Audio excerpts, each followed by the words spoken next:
Welcome to Fantasy Audiobook, Greek Mythology. I opened a treasure chest at Olympus. Chapter 41. What happened? How can the starry sky be so bright? What a rich star fluctuation. What is the Lord of the Stars leading his heirs to do? The gods all over the world looked up at the starry sky, their faces full of surprise. Olympus, Zeus sitting high in the temple suddenly raised his eyes, surrounded by thunder, filled with terrifying fluctuations.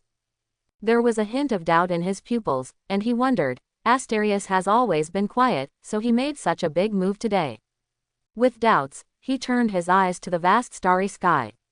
I saw a stalwart figure standing in the sky, and the vast divine power guided the stars to twinkle.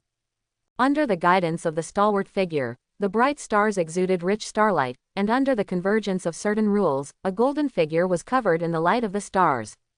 Apollo. Zeus's expression changed suddenly. He didn't expect to see the sun he feared here. What is he doing? The power of the stars of Asterius is one of the most violent forces in the world. Even I dare not bear it lightly, but he seems to be actively guiding the power of the stars into the body. Quote. No, with the power of the stars flashing, the sun-like light on his body is getting more and more intense, as if it is rapidly increasing. The king of the gods soon found the crux of the matter. He suddenly stood up from the throne, his eyes fixed on the starry sky outside.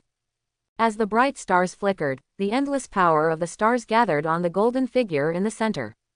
Apollo felt every cell in the body, every tiniest particle, vibrating. Under the baptism of the endless power of the stars, miraculous changes were born. Become like stars, lit up in the night sky. It was originally very dim, but with the increase in the number of stars, the light in his body became more and more flaming, like a flame burning. A dazzling golden light suddenly rose in the vast sky. The gods and mortal creatures on the earth were surprised to find that a golden sun slowly appeared in the night sky where the stars were shining, and the brilliance became more and more blazing. With the passage of time, the light of the stars gradually dimmed, and only the golden sun became more and more brilliant. Its light obscures the brilliance of the stars, and it hovers alone in the sky. On this day, the sun rose early. Looking at this miraculous scene, the mortals on the earth knelt down in fear and prayed to the gods, trying to get instructions. Not knowing that the gods of Olympus were also shocked. In the temple of war, Ares stared at the starry sky in the daytime, and said with hatred, "Why, you have become stronger again, am I destined to be inferior to you? No, I am the god of war, I will defeat all opponents." In the bright temple, his roars continued one after another. In the moon chariot, the moon goddess Selene saw that she was first dimmed by the light of the stars, and then covered by the scorching sun. She couldn't help biting her lips and looked at the big brother, the sun god Helios, who had the same livid face. The latter roared unwillingly. "Those ignorant mortals call him the sun god again, and I am the real sun god." In the dark underworld, Hecate, who was talking with Pluto, suddenly lit up and stared at the dazzling brilliance of the starry sky. "You ruthless guy, do you know that you haven't come to see me for too long, so that I can see you? You make such movements every 3 days." She said with a bit of resentment in her heart. The bright in his eyes is brighter than the previous stars. On the edge of the world, in the endless ocean and river. Staring at the surging water waves in front of him, a monstrous hatred suddenly appeared on Okeano's face. "Aseros, my son, God the Father will never let your enemy proud, so what if he is stronger now? Sooner or later, I will let him be buried in this endless ocean and river." The roar full of anger suddenly shook the entire ocean and river, stirring up endless waves. "Apollo, my brother, my twin spirit, you will always be the most dazzling sun, the stars and the silver moon can only be dimmed in front of you." Olympus, Artemis stared at the sky with a smile on the corner of his mouth. A series of eyes, or amazement or expectation, or jealousy or love, all converge in the sky. The dazzling sun is there. Whether you care or not, he will always hang above your head, blooming the most brilliant light. It can't go on like this. In the palace of the god king, Zeus said with a gloomy face. Suddenly, he appeared in an ancient temple. The light in this hall is very dark. There is a simple weaving bed, and 3 figures sit next to them, concentrating on weaving invisible silk threads. Rows of candles were lit on both sides, and the faces of the 3 figures became clear under the candlelight. Sitting in the middle was a gray-haired old woman, wearing a simple floral dress, with a hunched body, wrinkles on her face, and an air of decay. On her left hand is a middle-aged woman. Her eyes are numb, but her hands and feet are very neat, and she keeps weaving and spinning. On the right-hand side of the old woman is a young girl. She looks lively, lovely and full of energy, but her clear eyes seem to be wearing years, examining the past and the future. The arrival of Zeus did not stop them from working. Zeus didn't care either. After watching for a while, he asked aloud, "Atropos, how is the preparation for one-day fruit?" The old woman replied hoarsely and slowly, "It's done, but are you really ready, God King?" Zeus sneered, "It was Gaia and the others who forced me. This time will be the opportunity for me to set foot in the original. If I don't do this, sooner or later I will end up like Uranus and Cronus. This is your absurdity. You always try to control your destiny, but everything you do will only make yourself more and more controlled by destiny. Those who try to play with fate will eventually be played by fate." Under the dim candlelight, the old woman's eyes were deep. Zeus showed impatience on his face, and asked again, "How are you preparing for the thread of fate of Apollo that you weave?" The old woman's face suddenly became very strange. "What's wrong?" Zeus frowned. But suddenly she saw that the old woman slowly turned her head and stared at herself with cloudy eyes. "His fate, weird. The light of the stars is still shining. The dazzling golden light was still burning on Apollo's body like a flame." Astraea stared at the center of the starry sky.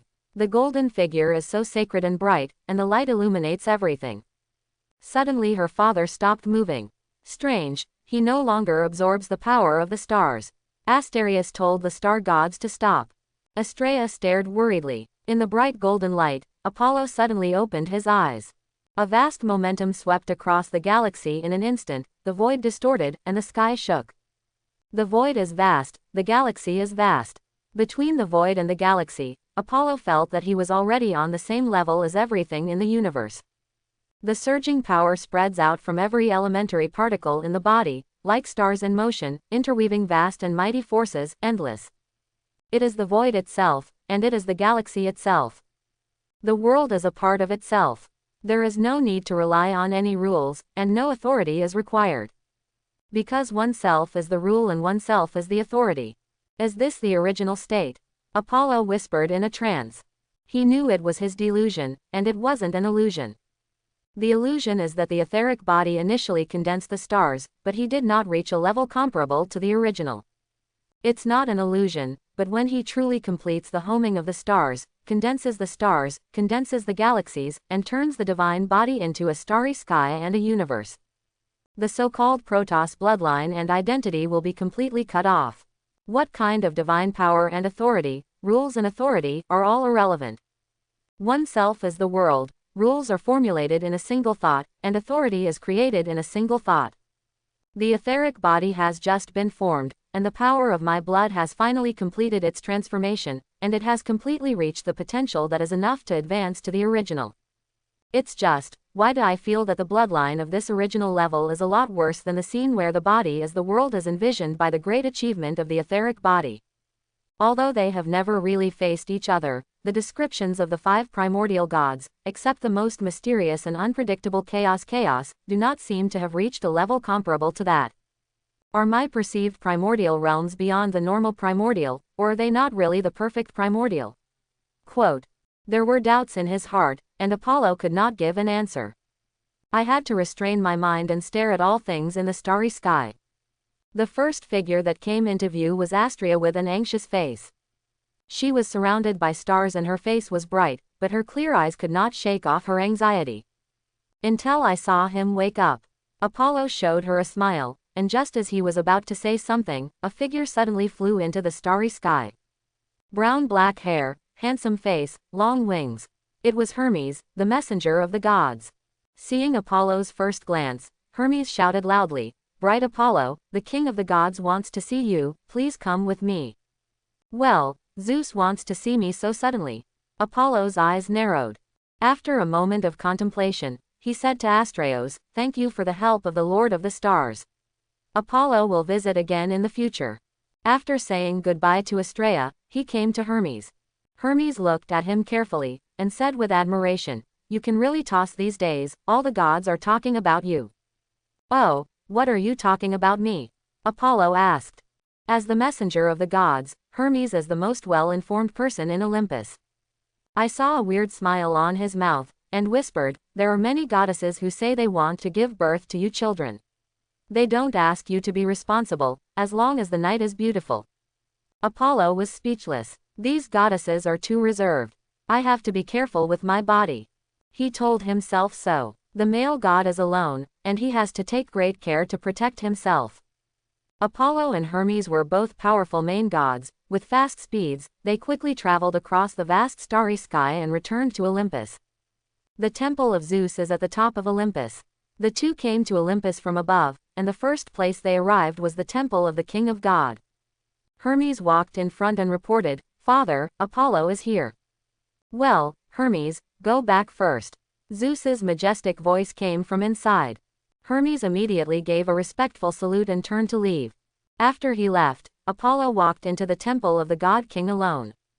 Different from the last time, the tall and majestic temple of the king of God is deserted and empty at this moment. In the vast palace, only the uppermost throne was sitting and standing with a tall figure. "I have seen Father God." Apollo bowed his head. On the high throne, Zeus lowered his eyes and stared at the handsome young man below, his pupils faintly filled with strange colors. Like a sun and a starry sky, what happened to his divine body? Zeus was in shock, and when he remembered the words of the three goddesses of destiny before, he couldn't help but feel a chill in his eyes. He will never allow such uncontrollable gods to exist under his rule. Reluctantly squeezed out a smile, he said in a low voice, "Apollo, my child, you have been here at Olympus for a while, how are you feeling?" "Thank you, Father God, for your concern. Olympus is the center of the world, the paradise of the gods, and I live very happily here," Apollo said with approval. "That's good." Zeus nodded slightly and said solemnly, "But I hope that you are a god with a broad vision and will not limit your eyes to Olympus. In addition to the gods, there are countless mortal things in this world." He cast his eyes into the distance, and his voice was full of majesty. "Beyond Olympus, there is the endless land, and the life that now lives on the land as the human beings created by Prometheus. I don't like this race, but as the king of the gods and the father of all spirits in the universe, I never put my prejudice on any race. I use the kindness towards the gods and care for every human being. But these mortals are ignorant, and fragile. They need the gods to often promote the greatness of Olympus, so that they can remember that everything they have is our gift." Quote, "Apollo, my child, you have been in Olympus for a while, and it is time to go to the mortal world to spread the name of the god of light." Zeus stood up and looked at Apollo with encouraging eyes. "Go, let every creature on the earth, every human being, know the name of light, build a majestic temple for you, select the most beautiful virgins as priests, and serve your image for life. Just want me to go to the mortal world." Apollo felt that things were not so simple, but he agreed immediately. "Great Father God, follow your will." A smile appeared on Zeus' face, and he added, "Now there are many filthy monsters on the earth. They are all the young sons of the earth and the abyss, the descendants of Typhon, who is known as the father of the 100 demons. You walk on the earth, be careful." Apollo left Olympus and walked on the vast land. This mythical world is completely different from the Greece of the earth. The earth is incomparably vast, and the ocean is surrounded by the earth. There are city-states on the earth, but more of it is an uninhabited wilderness. The end of the world is visible, and the gods can find the limit of the earth and the edge of the sea. Breathing the fresh air of the vast soil, he opened a book of history of the gods borrowed from Athena. The book is a very old book. It is said that the first edition of the book was written before the establishment of the first generation of gods. Later, some people added follow-up content. Turning to the first page, Chaos was born first. He appeared in nothingness, carrying darkness and night, and bringing the first ray of light. The second is the earth Gaia. The vast earth gives birth to the vast sky, the continuous mountains, and the boundless ocean. In the depths of the earth, the darkest and darkest Tartarus appeared. He is the source of all fear and the darkest place in the universe. The 5 primordial gods, Chaos was the first to be born, Earth Mother Gaia was the second, and Abyss Tartarus was the third. These 3 do not have any bloodline or relationship between the creator and the creator, only the born, the relationship between them.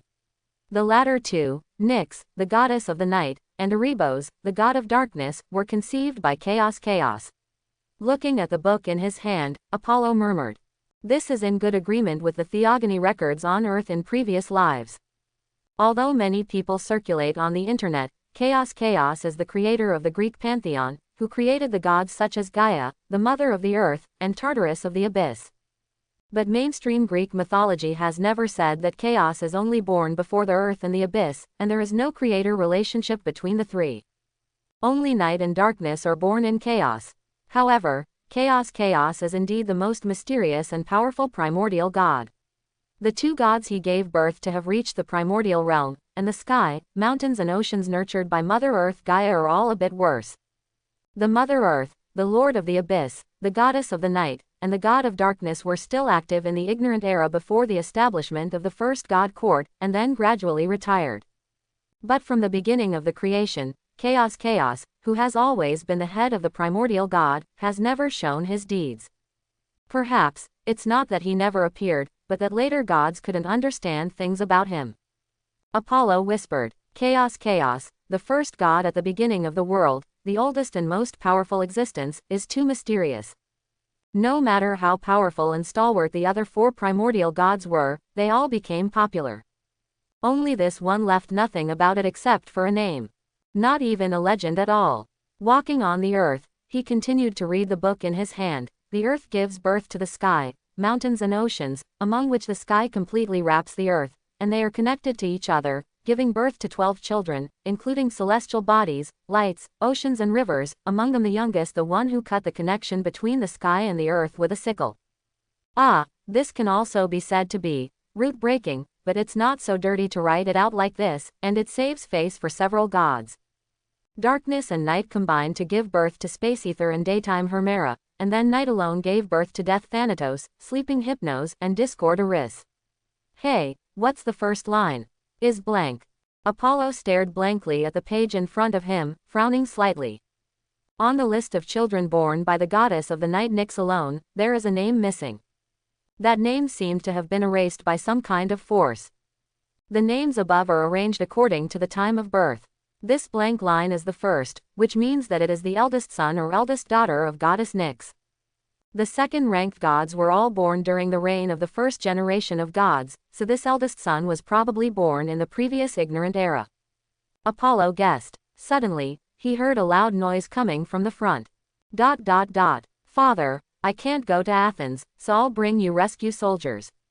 Looking at the ugly beast in front of her, Tekisha wept, her beautiful cheeks filled with despair. Not long ago, she was the noble princess of Delphi, enjoying the favor of her father and the love of her people. But terrible monsters attacked her city-state. Delphi is only a small city-state, there is no powerful hero with the blood of the gods, and it can only form an army to fight against it. But how can the power of mortals be comparable to that of monsters that destroy the world? The wall was soon breached. The king asked her to take someone to ask for help. Seek the most splendid pearl in Greece, the civilized city of Athens that believes in the goddess Athena, and send powerful heroes to help Delphi. But now, he can no longer complete this task. Princess, hurry up. The maid who had taken care of her since childhood shouted and pushed her away. Puff, a monster with 3 heads, full of spikes, smashed the head of the maid with its tail. The bloody scene made Tekisha tremble, and she hated her weakness and powerlessness. God, please save us, I am willing to dedicate myself to you and serve in the temple for life. Concentrating on the hideous beast claws that gradually shrouded the sky, Tekisha collapsed to the ground, praying in despair. In fact, she didn't report much hope. As a highly educated royal family, she knows the tempers of the gods too well. The word mercy does not appear to them. Believe in the power of the gods, but don't believe in their mercy. This was what her teacher told her. But at this moment, what can she do other than pray? Gods, even if you have only the slightest mercy, please come to me and save the people of Delphi. Tekisha kept her bright eyes open as she watched the monster's hideous claws fall on her head. She never closes her eyes. She wanted to see if the gods really gave up on all beings on the earth and let mortals be ravaged. Sure enough, no gods will save us. At the last moment, the scales of the monster's giant claws were clearly visible, and the disgusting stench penetrated into the nostrils. The expected miracle still hasn't happened. Tekasha closed her eyes desperately. At this moment, a golden light emerged. Brilliant divine light enveloped the ugly monster, turning it to ashes in the blink of an eye. Hey, have I arrived in the underworld? After a long time, Tekasha opened her eyes suspiciously. What caught my eye was a bright light, and a handsome and elegant boy bathed in light. Mortal, are you praying to me? P.S. At present, the most mainstream of Greek mythology is the Theogony of Hesiod, which is mainly used in this book, plus some other versions. In the Theogony, Chaos, Earth Gaia, and Abyss Tartarus were all born from nothingness. It was not Chaos who created everything, and then created the Earth and the Abyss. I checked a lot of information and found that many reading materials in circulation have also made Chaos a god like the creator. This has to do with translation. The original Greek mythology did not say this. Take the famous Kronos who seized the throne and used a sickle to slap Uranos. In fact, in another translation, it can also be interpreted as dividing the sky and the earth, similar to the meaning of Jedi Tiantong. In Greek, earth and Gaia are the same word, and sky and Uranus are the same word, which can be anthropomorphic gods or heaven and earth itself.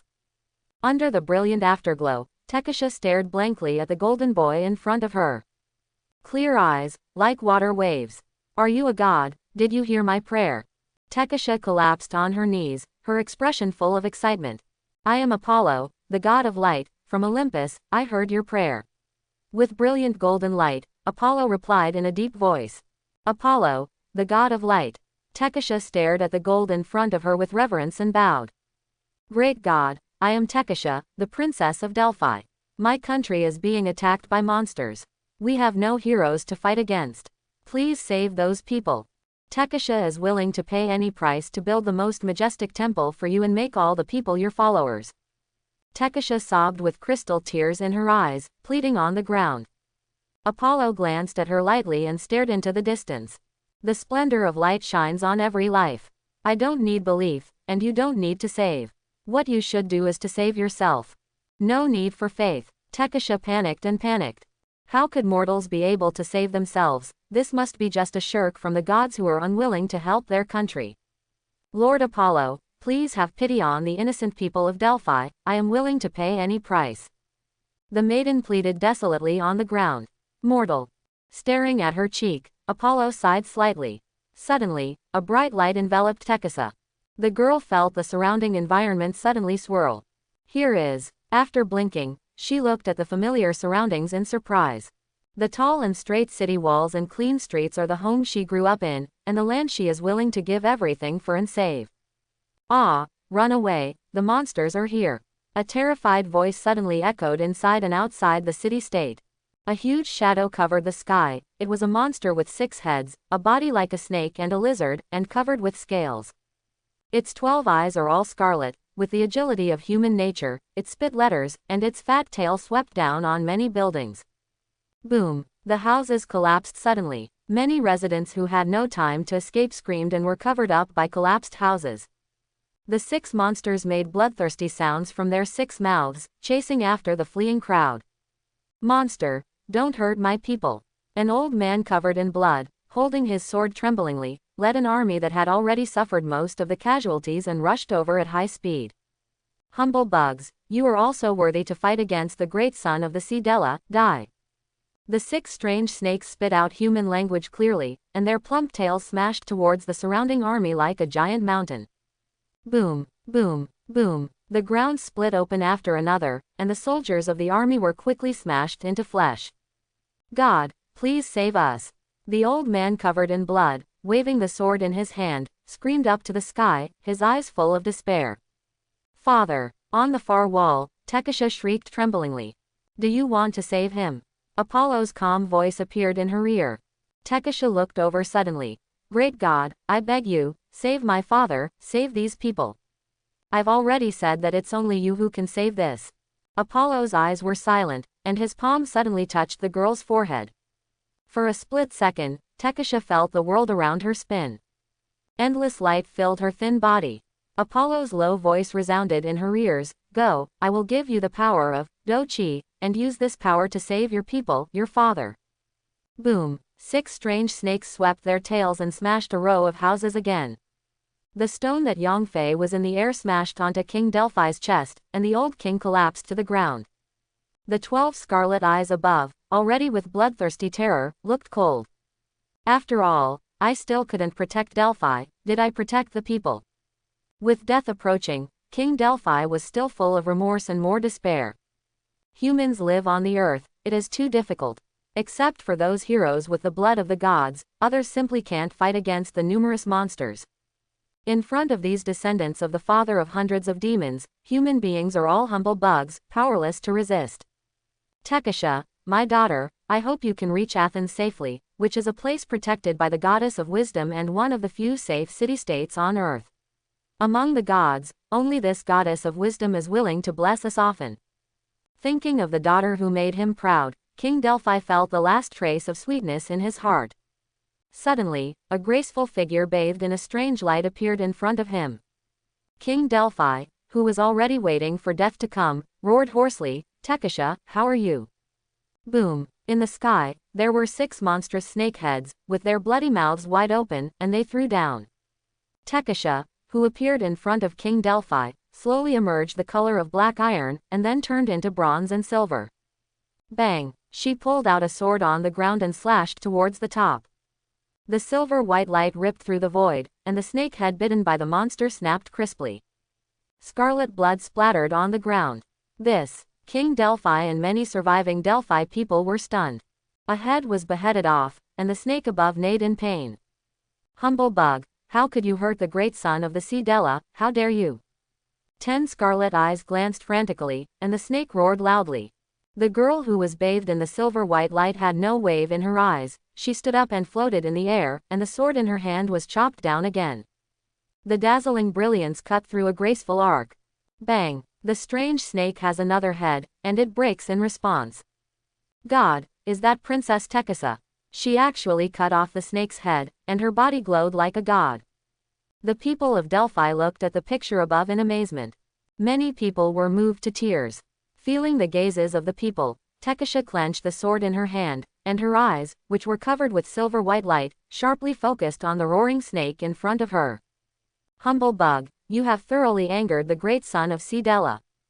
The fall of the 2 heads made the 6-headed snake even more ferocious, and its body was madly beaten in the city-state. Suddenly, a violent suffocating aura emerged from it. 4 ferocious heads, 8 scarlet snake pupils, icy condensate floating in the air, and a graceful girl bathed in silver light. My great father, please give strength to your bloodline. The 4 mouths of the monster chanted at the same time. At the same time, tens of thousands of miles away, on a battlefield where the flames of war are burning, an ugly giant snake with a body taller than a mountain range with 9 hideous heads suddenly flashed its pupils. Hey, isn't this the breath of the air I sent to destroy the city-state of Delphi, who is begging for the help of my strength? Hey, it's really useless, even a bunch of mortals can't deal with it. The 9-headed snake snorted coldly, and one of its heads suddenly filled with strange colors. Forget it, help him this time first, and teach him a lesson when he comes back. The task assigned by the Great Father cannot be delayed. Saying so, its 18 cold eyes looked at the human army gathered in the distance at the same time. Delphi city-state. Accompanied by the singing and pleading, the evil spirit on the monster became stronger and stronger, and the 2 heads that had been chopped off actually grew up with flesh and blood. Not good. Tekasha's eyes narrowed, and the sword in her hand swiftly slashed away. The silver-white light is like a moon arc, sharp and cold. Bang! The invincible power hit the scales on the snake's head. One after another brilliant sparks burst out suddenly. The people of Delphi were horrified to discover that the sword light that could have easily cut off the snake's head had only scratched a few scales. Ha, humble bug, do you know how small your so-called power is? The strange snake laughed lowly, and the 6 ferocious heads were filled with icy coldness. Tekasha, be careful, King Delphi exclaimed. The monster snake's huge tail swept heavily towards the slender figure in the air amid the suffocating aura. The mighty force seems to crush the space. God, have you really abandoned us, giving us hope first and then giving us despair? The people of Delphi closed their eyes in pain, unwilling to see the beautiful and benevolent princess being brutally killed by a strange snake. Just then, the sky shone with golden light. Blood is connected, borrowing power, but I didn't expect you, Typhon's descendants, to have such an ability. Apollo, bathed in brilliant light, suddenly stretched out his palm. Mortal, I originally wanted you to cultivate it yourself, but now I give you the power of golden Do-chi, which is comparable to the mighty power of the lower gods. My God, this is a god. Gods, you have not given up on us. Staring at the golden figure in the sky, the people of Delphi trembled with excitement. It turns out that my Tekasha was favored by the gods. King Delphi burst into tears on the ground. The 6 strange snakes sneered. Where did the gods come from, dare to interfere with the great plan of the father of the 100 demons? Do not dare to do it yourself, let this fragile mortal face me. It was sneering. The silver-white light on Tekasha's body in front of her was suddenly stained with a touch of gold. I saw the sword light flickering. Tekasha struggled to drink, and the surging golden aura swept through. A golden sword light that spread for dozens of meters slashed on the tail of the strange snake. Laugh. The stench of blood gushed out. The huge snake tail was cut off by the sword light, and the strange snake screamed and rolled on the ground in pain. Tekasha stared at it coldly. The golden vindictive aura spread over the sword's edge, and several rays of light flashed. The 5 heads of the monster were beheaded. No, you can't kill me, I am the son of the great sea Dela, the descendant of the father of all demons, even the gods. Before its voice completely fell, a ray of light fell from the sky, burning like a flame on its ugly body. Witnessed by many people in Delphi, in the blink of an eye, the huge snake body was burned to ashes by the bright flames. The mortals cheered with joy. Great God, you saved us, and your kindness will be remembered forever. King Delphi, with his many subjects, kneeled on the ground reverently. Apollo ignored them, and a golden figure appeared in front of Tekasha. Lord Apollo. Tekasha bowed her head gratefully. After watching her for a while, Apollo said, "The power of golden Do-chi is still too much of a burden for you, I will take back this power. You already know the cultivation method of Do-chi, I hope to see you use your own strength to cultivate golden Do-chi as soon as possible, even in the stars. Light up your own stars."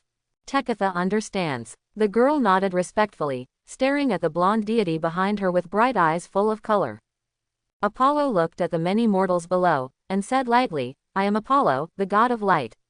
I came from Olympus to bring light to all beings on the earth. You don't need to thank me, because after defeating the monster, it was your princess who saved you. The one who can save you in the future will be yourself.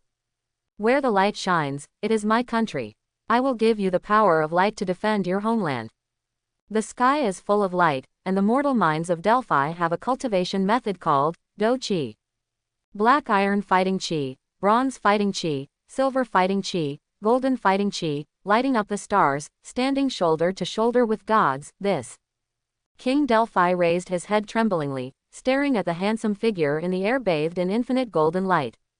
He choked and said, "The great god of light, you are the dawn in the dark night, and your kindness will bestow new life on all beings on the earth.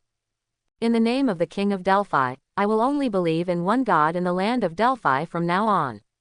We will build the greatest temple for you, show your majesty, and be admired by all mortals." Quote, "Who is it?" On the vast plain, an ugly giant snake with 9 heads roared at the sky. Just now, it felt that the heir who borrowed his own power, the breath of life, was cut off. It is impossible for mortals to do it.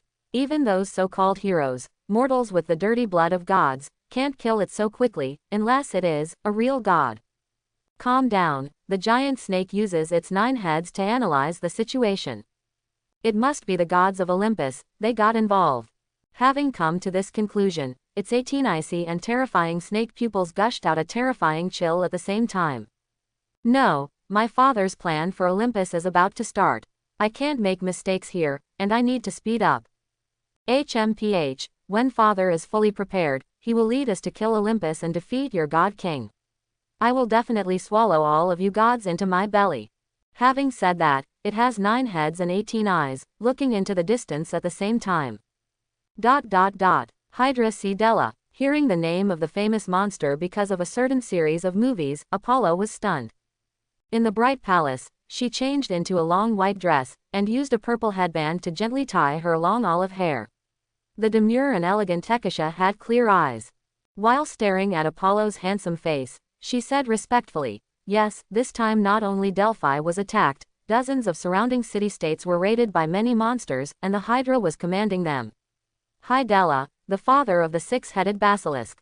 It's just Hydella. I'm afraid I don't dare to make such a big move. Could it be the father of the 100 demons?" Apollo had a thoughtful look on his face. Tekisha stood quietly by the side, staring at the handsome young man in front of her with pious eyes. Counting the time, it is indeed not far from the battle that shook Olympus. In Greek mythology, in the face of Typhon, apart from Athena, none of the gods can help Zeus. On the one hand, Typhon is very powerful. Grow to the top. Ares, the god of war who can only be defeated, is not to mention the god of war. Hephaestus is a technician. The original Apollo and Artemis were gods inferior to Athena at their peak. Hermes is not weak, if not too young. It is impossible to be so ugly in the face of Typhon. And if I didn't pass through, during the Typhon rebellion, probably Apollo and Artemis had just become the main gods. According to the original power of blood, they were probably born more than 100 years ago. Now I have come to this world more than 10 years. Quote. Looking at the beautiful girl next to her with golden eyes, Apollo asked, "How is your Do-chi cultivation?" "Thank you Lord Apollo for his teaching these 2 days, I just touched the threshold of bronze fighting chi." Tekisha felt a little ashamed. "Your talent is not bad, and you have experienced the golden fighting spirit. It is not a problem to reach the golden stage in about 20 years, but it depends on luck to light up the stars." Apollo commented. To be able to cultivate the golden vindictive spirit, Tekisha is already very satisfied. The girl's face was calm. He murmured in his heart, "Do-chi has been cultivated to the golden rank, and it can last for thousands of years in the world. The face will not age, and it will rot after death. In this way, I can always use the most beautiful appearance to accompany you in your temple." Quote. Apollo didn't know what the girl was thinking, and said, "You said that the teacher who taught you before was a centaur, called Chiron." The girl nodded. "Mr. Chiron is a traveler from afar. He is also a powerful hero. He is knowledgeable, so my father asked him to teach me. Now he should be in the city-state alliance and fight against Hydella with other heroes." Chiron, the half-man, half-horse hero, the common teacher of many great heroes of ancient Greece, Hercules, Achilles, Jason, and Odysseus all learned from him. The future Olympus Dionysus, the Dionysus of the 12 main gods, also followed him to learn holy dances and rituals. Finally, he replaced Prometheus and was bound in the Caucasus Mountains. Such a character, if he cultivates vindictiveness, his talent should be higher than that of Tekisha. Quote. Apollo's eyes flickered. A ray of light enveloped him and Tekisha. Immediately, their figures flew over Delphi. Tekisha looked around curiously, then stared obediently at Apollo beside her. Overlooking the earth, Apollo faintly heard the city-state below, and from time to time came the voice of praying for himself. Because of the last rescue, the people of Delphi have all believed in him. But belief in this kind of thing has no effect on the Greek gods. Otherwise, there will be no Zeus extinction of human beings several times. The gods compete for the believers, but it is only mutual faith. The gods of Greece had all the bad qualities of man, including vanity. There are enough believers, and they are devout enough, and it is also very good to speak out. But remember that in that game, there are several dungeon worlds, and the gods in them need belief.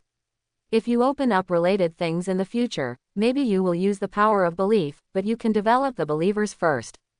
Regardless of whether it will be used in the future, it will also be helpful for me to spread my vindictive practice. Quote. With a flash of thought, Apollo sensed his own etheric body. The countless particles in the body are running like stars, but such stars are still very weak and lack core stars and satellites. The stars are the sun, the moons are the silver moon, and the Helios brothers and sisters have a bad relationship with me. They probably won't help me, but I can't just beat them up and force them to submit.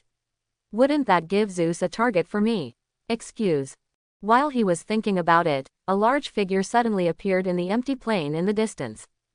Led by dozens of strange figures exuding divine aura, these people marched forward in an orderly manner. And not far from the front, there are hideous and terrifying monsters. The leader has a huge body with 9 heads and is covered with black scales. Hydra Della. Everyone be careful, Hydella is ahead.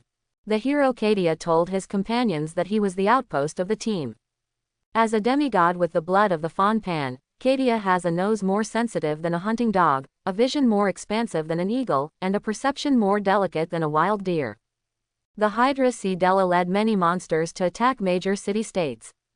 Dozens of surrounding city-states are now in the most dangerous state, and only by killing Hydella can they win their life. And if he can successfully hunt down Hydella, the outstanding son of Typhon, the father of all demons, it will surely bring him and others unprecedented fame and honor. Cadia looked at Chiron, the oldest hero in the team, the half-man, half-horse. This hero is the oldest demigod, born during the reign of the second-generation god King Cronus, the descendant of Cronus and a water nymph who was transformed into a horse. Humans back then were not even the same group as humans today. Because between the second generation and the third generation of the gods, Zeus, the king of the gods, has caused several floods, wiped out human beings, and created human beings. Due to his lofty seniority and extensive knowledge, many heroes have been taught by him, so the heroes present are all headed by him. Looking ahead, Chiron pondered for a moment, then lowered his voice and said, I originally disapproved of this action, because Della, the Hydra, is absolutely beyond your imagination. But since we have arrived here, we have to continue the action, already. Cadia, you continue to serve as an outpost to inquire about the situation. Prion, you take someone to outflank from the left. Edos, you go to the right. After the command, the centaur looked at the remaining heroes and commanded, the others follow me. Just as they started to plan, there was an icy chill in the distance. Chiron's face changed. No, the monster found us. As soon as he finished speaking, several ugly-looking monsters with giant thorns and black hair, like bison, rushed towards here fiercely. Since that's the case, let's do it directly. The hero Prion drew out his shield and short spear, and charged at the incoming monster with a loud drink. He is the descendant of the Sea Emperor Poseidon and mortals, and he is born with extraordinary power. A hero is a demigod. The descendants of gods and human beings, although they have no priesthood, cannot be called gods. But every demigod contains a good amount of divine power, and in terms of physical quality alone, many of them are even stronger than gods. Prion is such a demigod, wielding a shield and a short spear, fighting the monsters in close quarters. Soon he hit the bison-like monster, breaking its thorns. He stuck the monster's throat with his shield, pierced the opponent's heart with his short spear, and splashed the dirt with bright red blood. Many heroes could not help but let out joyful voices. The ordinary armies of the major city-states that followed in the distance also shouted the name of Prion excitedly. At the same time, another hero, Erdish, also solved a monster. He is a descendant of Uriah, lord of the mountains, with a fist as hard as a rock, which easily crushes the head of a monster. Seeing the successive victories of the two heroes, the generals and soldiers of the city-state alliance army stopped paying attention to hiding and shouted loudly. Looking at such a scene, Chiron sighed. As a veteran hero who has lived for tens of thousands of years, he knows all too well the horrors of powerful monsters. The Hydra C. Della is standing on the top of the monster, which is comparable to the existence of powerful gods. Trying to hunt such existences, this team is so pompous, it's just to die. He tried to persuade, but the heroes were in high spirits and ignored his words at all.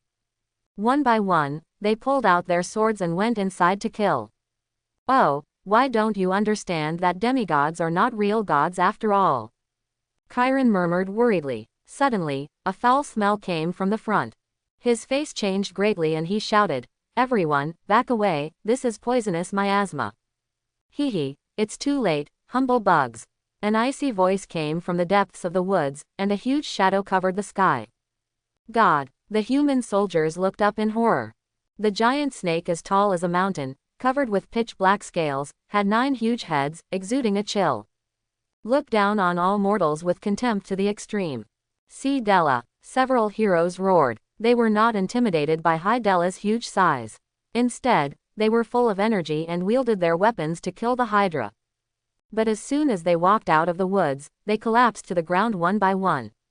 Cadia, Prion, Edos, Chiron roared in grief and muttered in his mouth, Dela's authority is poison, why are you so careless? In fact, the descendants of the top gods like Prion and Erdish are very powerful in combat. Fully play, it is not without the possibility of threatening High Dela. But demigods are mortals after all. Although they are powerful, they are not gods. As long as you get hit, you will die soon. High Dela set a trap very cunningly, and used poison gas to easily defeat his top combat power. Hey, humble bugs, you all die for me. High Dela's 18 eyes stared coldly at the mortals on the earth, and suddenly launched an offensive. Chiron gritted his teeth, took out his bow and arrow, and stood up to meet Dela. Whoosh, whoosh, whoosh. In an instant, he shot 9 sharp arrows. Each arrow landed precisely on High Dela's body. But even if he has the strength to lift boulders, bows and arrows are made by the best blacksmiths. But such a sharp arrow was shattered by a powerful energy before it landed on High Dela's body. Mortal, you have some skills. Without a priesthood, your divine power can only be hidden in your body, and the power of the physical body cannot be truly displayed.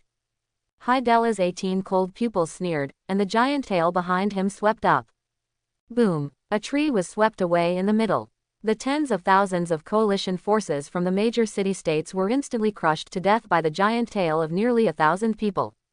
The surviving soldiers all fled. God, how can mortals fight against such monsters? The soldiers were terrified. Suddenly, dozens of hideous monsters rushed out of the woods and rushed towards them. Kill me, don't keep any of them. High Dela commanded coldly. You demons! Chiron watched with grief and indignation at the monsters who slaughtered mortals madly. He hated his uselessness and lived for tens of thousands of years. Outlived many gods, but he was never able to truly protect his clan. Mortals, you are destined to be lowly worms, and the truly great beings will never care about you. High Dela spoke in a low voice. No, I believe that the gods will save us, all you demons will be imprisoned in the darkest Tartarus to suffer eternal torture. Some mortals struggled and cried. You mean the hypocritical guys from Olympus? High Dela laughed at the same time from 9 heads. Haha, that's a really funny joke. Do you think they care about the lives of you bugs? You are just toys for their entertainment. Chiron also lowered his head. As a descendant of the second generation of god kings, he has lived for tens of thousands of years, and knows the faces of the gods better than anyone. It was a horror more cruel and tyrannical than these monsters. It is an illusion to count on their salvation. Haha, let me send you to see your god. High Dela's 9 heads roared wildly at the same time, and the suffocating aura spread thousands of miles in an instant. Its hideous head spread across the sky. The earth trembled, and mortals in many city-states looked at the huge and ugly snake head in the sky in horror. God, redeem us, they prayed and begged in fear. It's useless, High Dela sneered. At this moment, a bright light surged across the sky. The light shone, and the dim world suddenly became brighter. The disintegrated army and the terrified residents were full of surprises, looking at the golden figure standing in the sky, radiating infinite light. Chiron sat on the ground with 4 hooves, looking at the sky in surprise. A god actually appeared. Such a light, could it be the one from the previous 2, he whispered. The light of disgust, the breath of disgust. Who are you? Holding 9 hideous heads high, High Dela's 18 eyes were icy into the sky. I am Apollo, the god of light, here to judge your sins. Apollo stared at it lightly. Apollo, the god of light, isn't this the benevolent god who gave the golden rain of the sun back then? All the mortals in the nearby city-state recalled. It turned out to be the child of Zeus and Leto. You are not yet 100 years old. The gods who are not grown up dare to provoke the great High Dela and seek death. High Dela roared fiercely, and the 9 ugly heads spurted stench of venom. The holy light of light, no one can escape. Apollo's golden eyes flickered, his eyes shot out blazing light, and the poison splashed in the air instantly burned. Impossible, you born Protoss. High Dela was furious, the pupils of her 18 eyes contracted, and a terrifying green light filled her body. This green light appeared for an instant, and everything that was contaminated with it, whether it was soil or stones, trees or flesh and blood, melted and dissolved like ice meets fire. The green light that filled the sky seemed to carry endless corrosive power, rushing towards Apollo like a tide. Pure white flame, burning filth. In the eyes of everyone, Apollo murmured indifferently, and a pure white firework suddenly appeared in the void. The fiery temperature warped space, throbbing in a tidal wave of green light. As soon as it encounters the pure white flame, the surging green light rustles, and the river evaporates into nothingness. Apollo stood in the light, and his golden eyes flashed. The light in the sky is like a sharp arrow, shooting towards the sea Dela. The nine-headed giant snake was startled, and its huge body shrank suddenly, like an inflated balloon spit out the air inside, withering and shrinking. Boom! A torrent of light flooded. A ray of light hit sea Dela's belly. Laugh! The sound of the iron of the furnace came from High Dela's abdomen, where the scales and armor burned into ash, and the flesh was blackened and smoked. Intense pain stimulated High Dela, but when he turned back to see thousands of beams of light, the arrows rained down. It was terrifyingly like a loach, with 9 heads flexibly digging into the ground. Seeing Chiron, the army and the people in the city-state, he was stunned. It turned out that this ferocious-looking monster was like a reptile in the ground in front of the great god of light. Not good. Chiron's expression suddenly changed. After High Dela drilled into the ground, a bright torrent like a rain of arrows showed no sign of stagnation. The battlefield below shrouded the sky. Does the gods want to kill us together? The scattered soldiers panicked. But they saw that these beams had just destroyed the scales of the Hydra that were stronger than bronze. If it falls on yourself and others, will you still have life? God spare your life. The soldiers fell to the ground in panic, praying in panic. The people in the city-state were also stunned and panicked.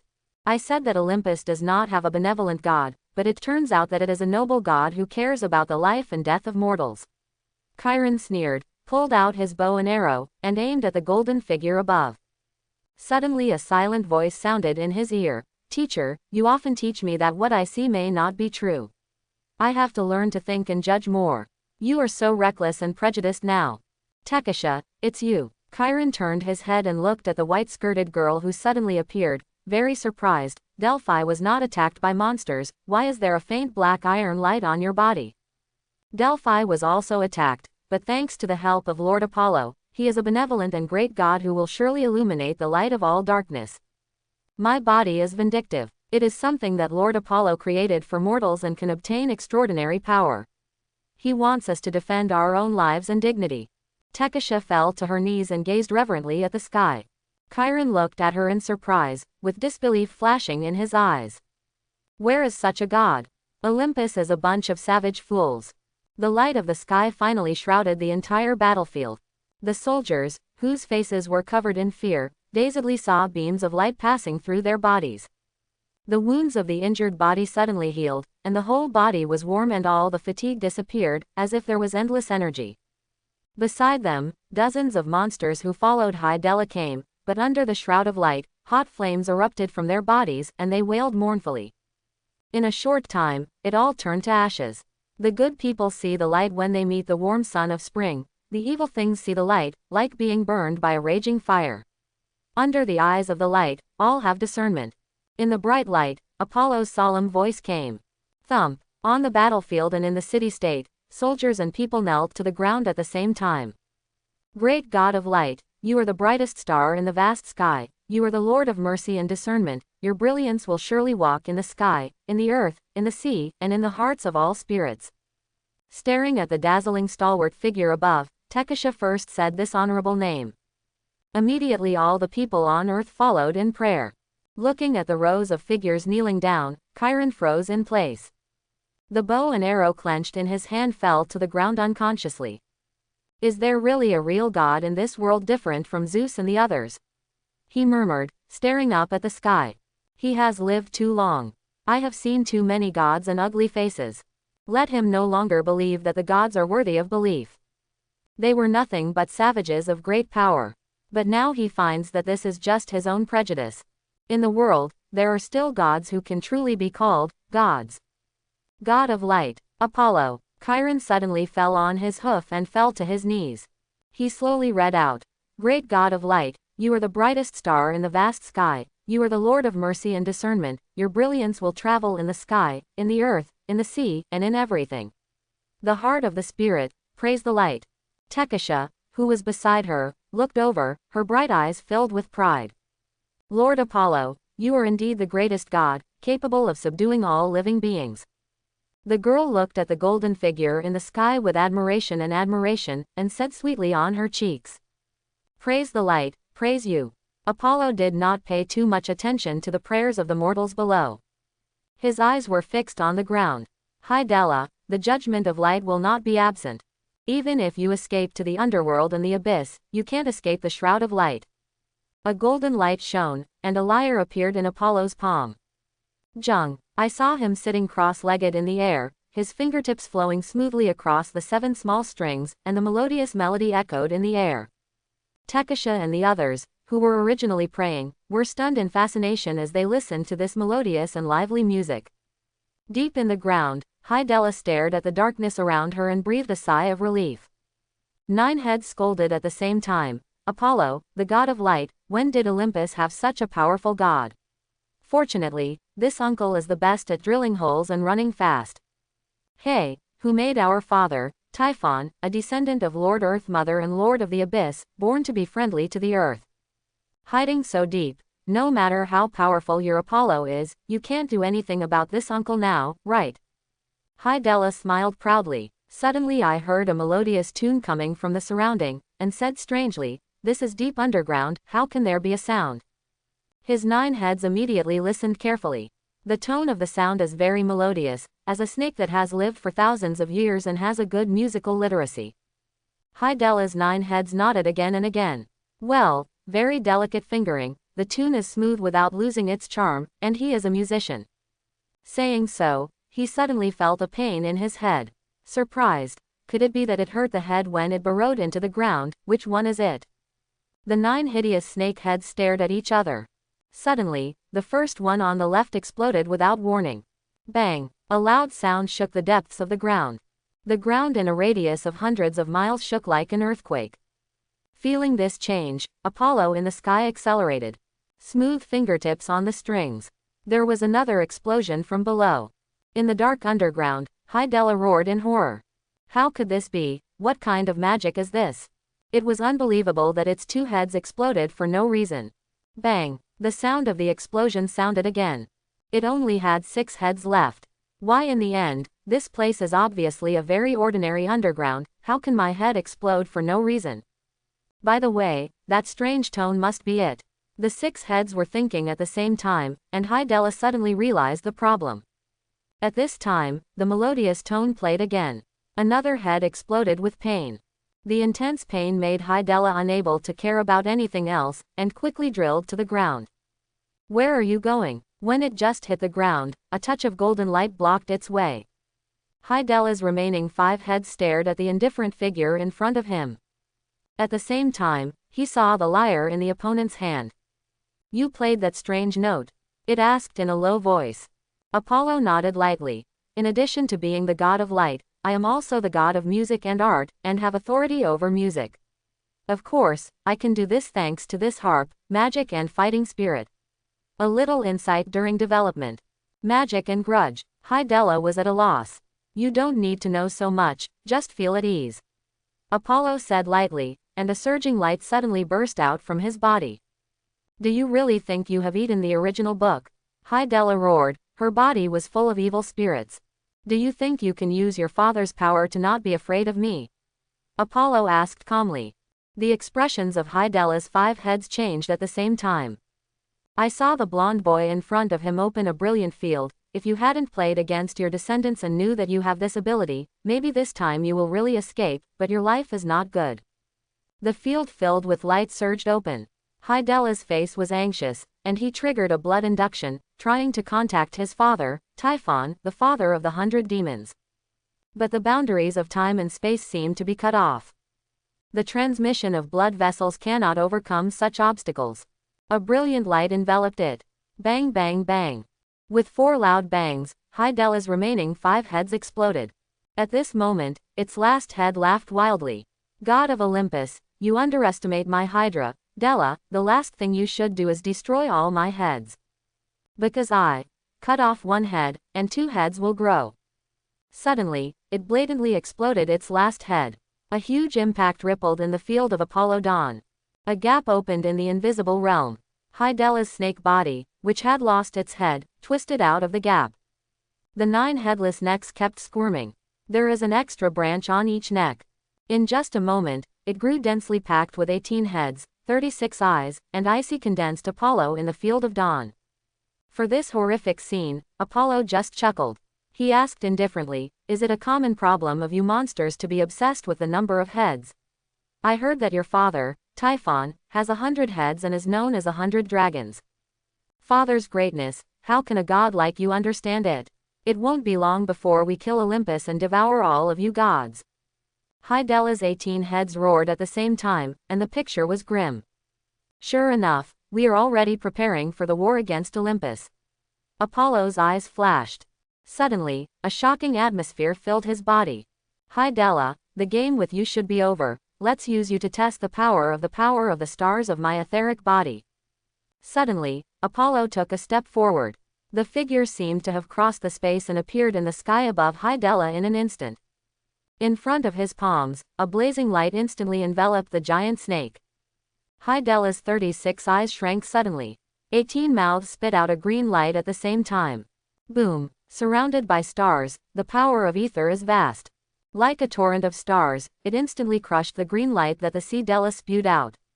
The invisible fist shadow fell on its huge body. One punch, Hydela's huge body shattered into several pieces.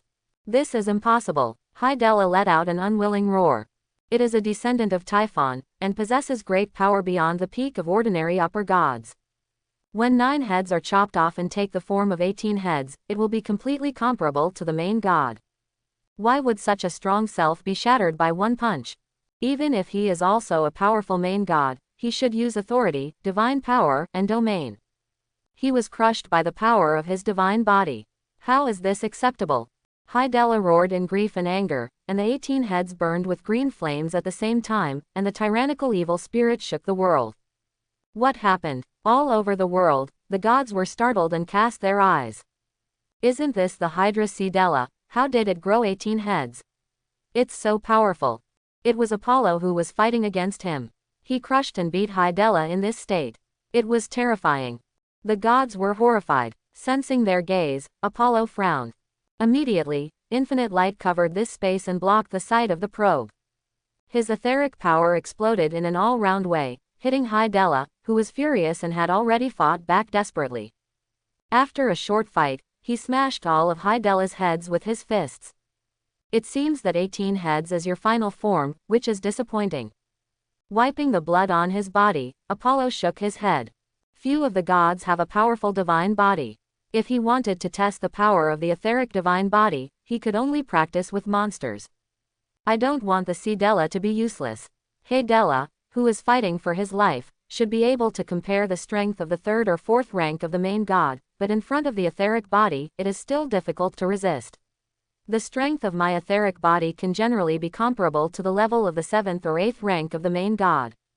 With his own divine power and several powerful divine arts, it is not a problem to fight against the 9th order master god. Zeus should not have reached the original level, but he has the handle of the god Wangquan to restrain the gods." After thinking about it, Apollo felt that he was not Zeus' opponent. "Unless you take that flaming sword out." Just when he solved Hydela. Among the gods who were originally watching from the outside world, Helios, the sun god, hummed coldly. It was covered with the power of light. "Do you have any secrets that you dare not see people?" Saying so, he looked at his sister, the moon goddess Selene. Asked, "How's the connection with Okeanos?" Selene responded, "We have already contacted. He promised to shoot together. Is it just okay?" Helios roared, "This is what he forced me to do. He promoted himself in the mortal world. Now those mortals think he is the sun god and completely forget my existence. If I don't give him a hard lesson, won't the gods think I'm a coward? HMPH, now just wait for the right time and give him a head-on." Selene just nodded. She felt that her big brother was in a very wrong state recently and was very irritable. "But can't tell what's wrong. Lollapolo, you came so early today." "Of course, today is a big day for our city-state of Delphi." "Yeah, it's been almost 30 years, and it's finally finished." On the streets of the city-state of Delphi, 2 sturdy young men walked side by side towards the center of the city. Glancing at Laropolo beside him, Takis suddenly said in surprise, "Have you successfully cultivated bronze dochi? What you just achieved 2 days ago is not as good as what you achieved 5 months ago." Laropol said this, his eyes still full of self-satisfaction. Takis smiled and said, "Breaking through the black iron stage and reaching the bronze field means that the cultivation of vindictiveness has surpassed the extremes of ordinary people. Whether it is working in the Church of Light or seeking a position in a city-state, it will be very advantageous. Yeah, even if there is no such thing, the bronze fighting chi alone can prevent all diseases and defeat the 9 bulls. It is worth our years of energy to cultivate." Larapo said. "All this is thanks to the great God of light, let us praise the light."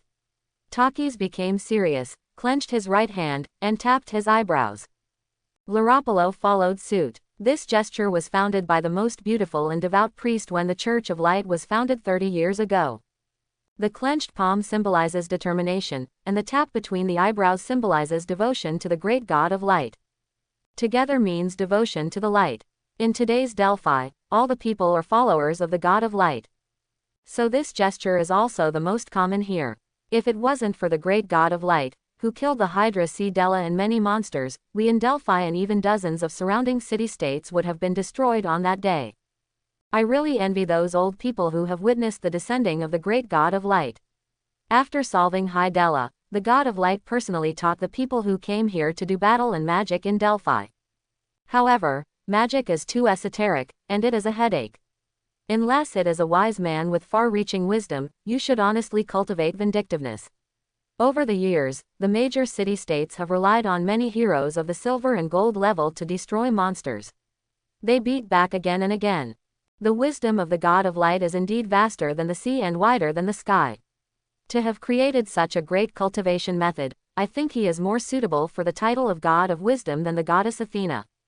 Hearing the words of his partner, Takis smiled. I heard that in Olympus, the home of the gods, the relationship between the God of light and the goddess Athena has always been very good, so don't slander the goddess Athena behind your back. Quote, "But why did I hear that the goddess Athena and the goddess of light, the elder sister, the goddess of hunting, have always been at odds?" Larapo said.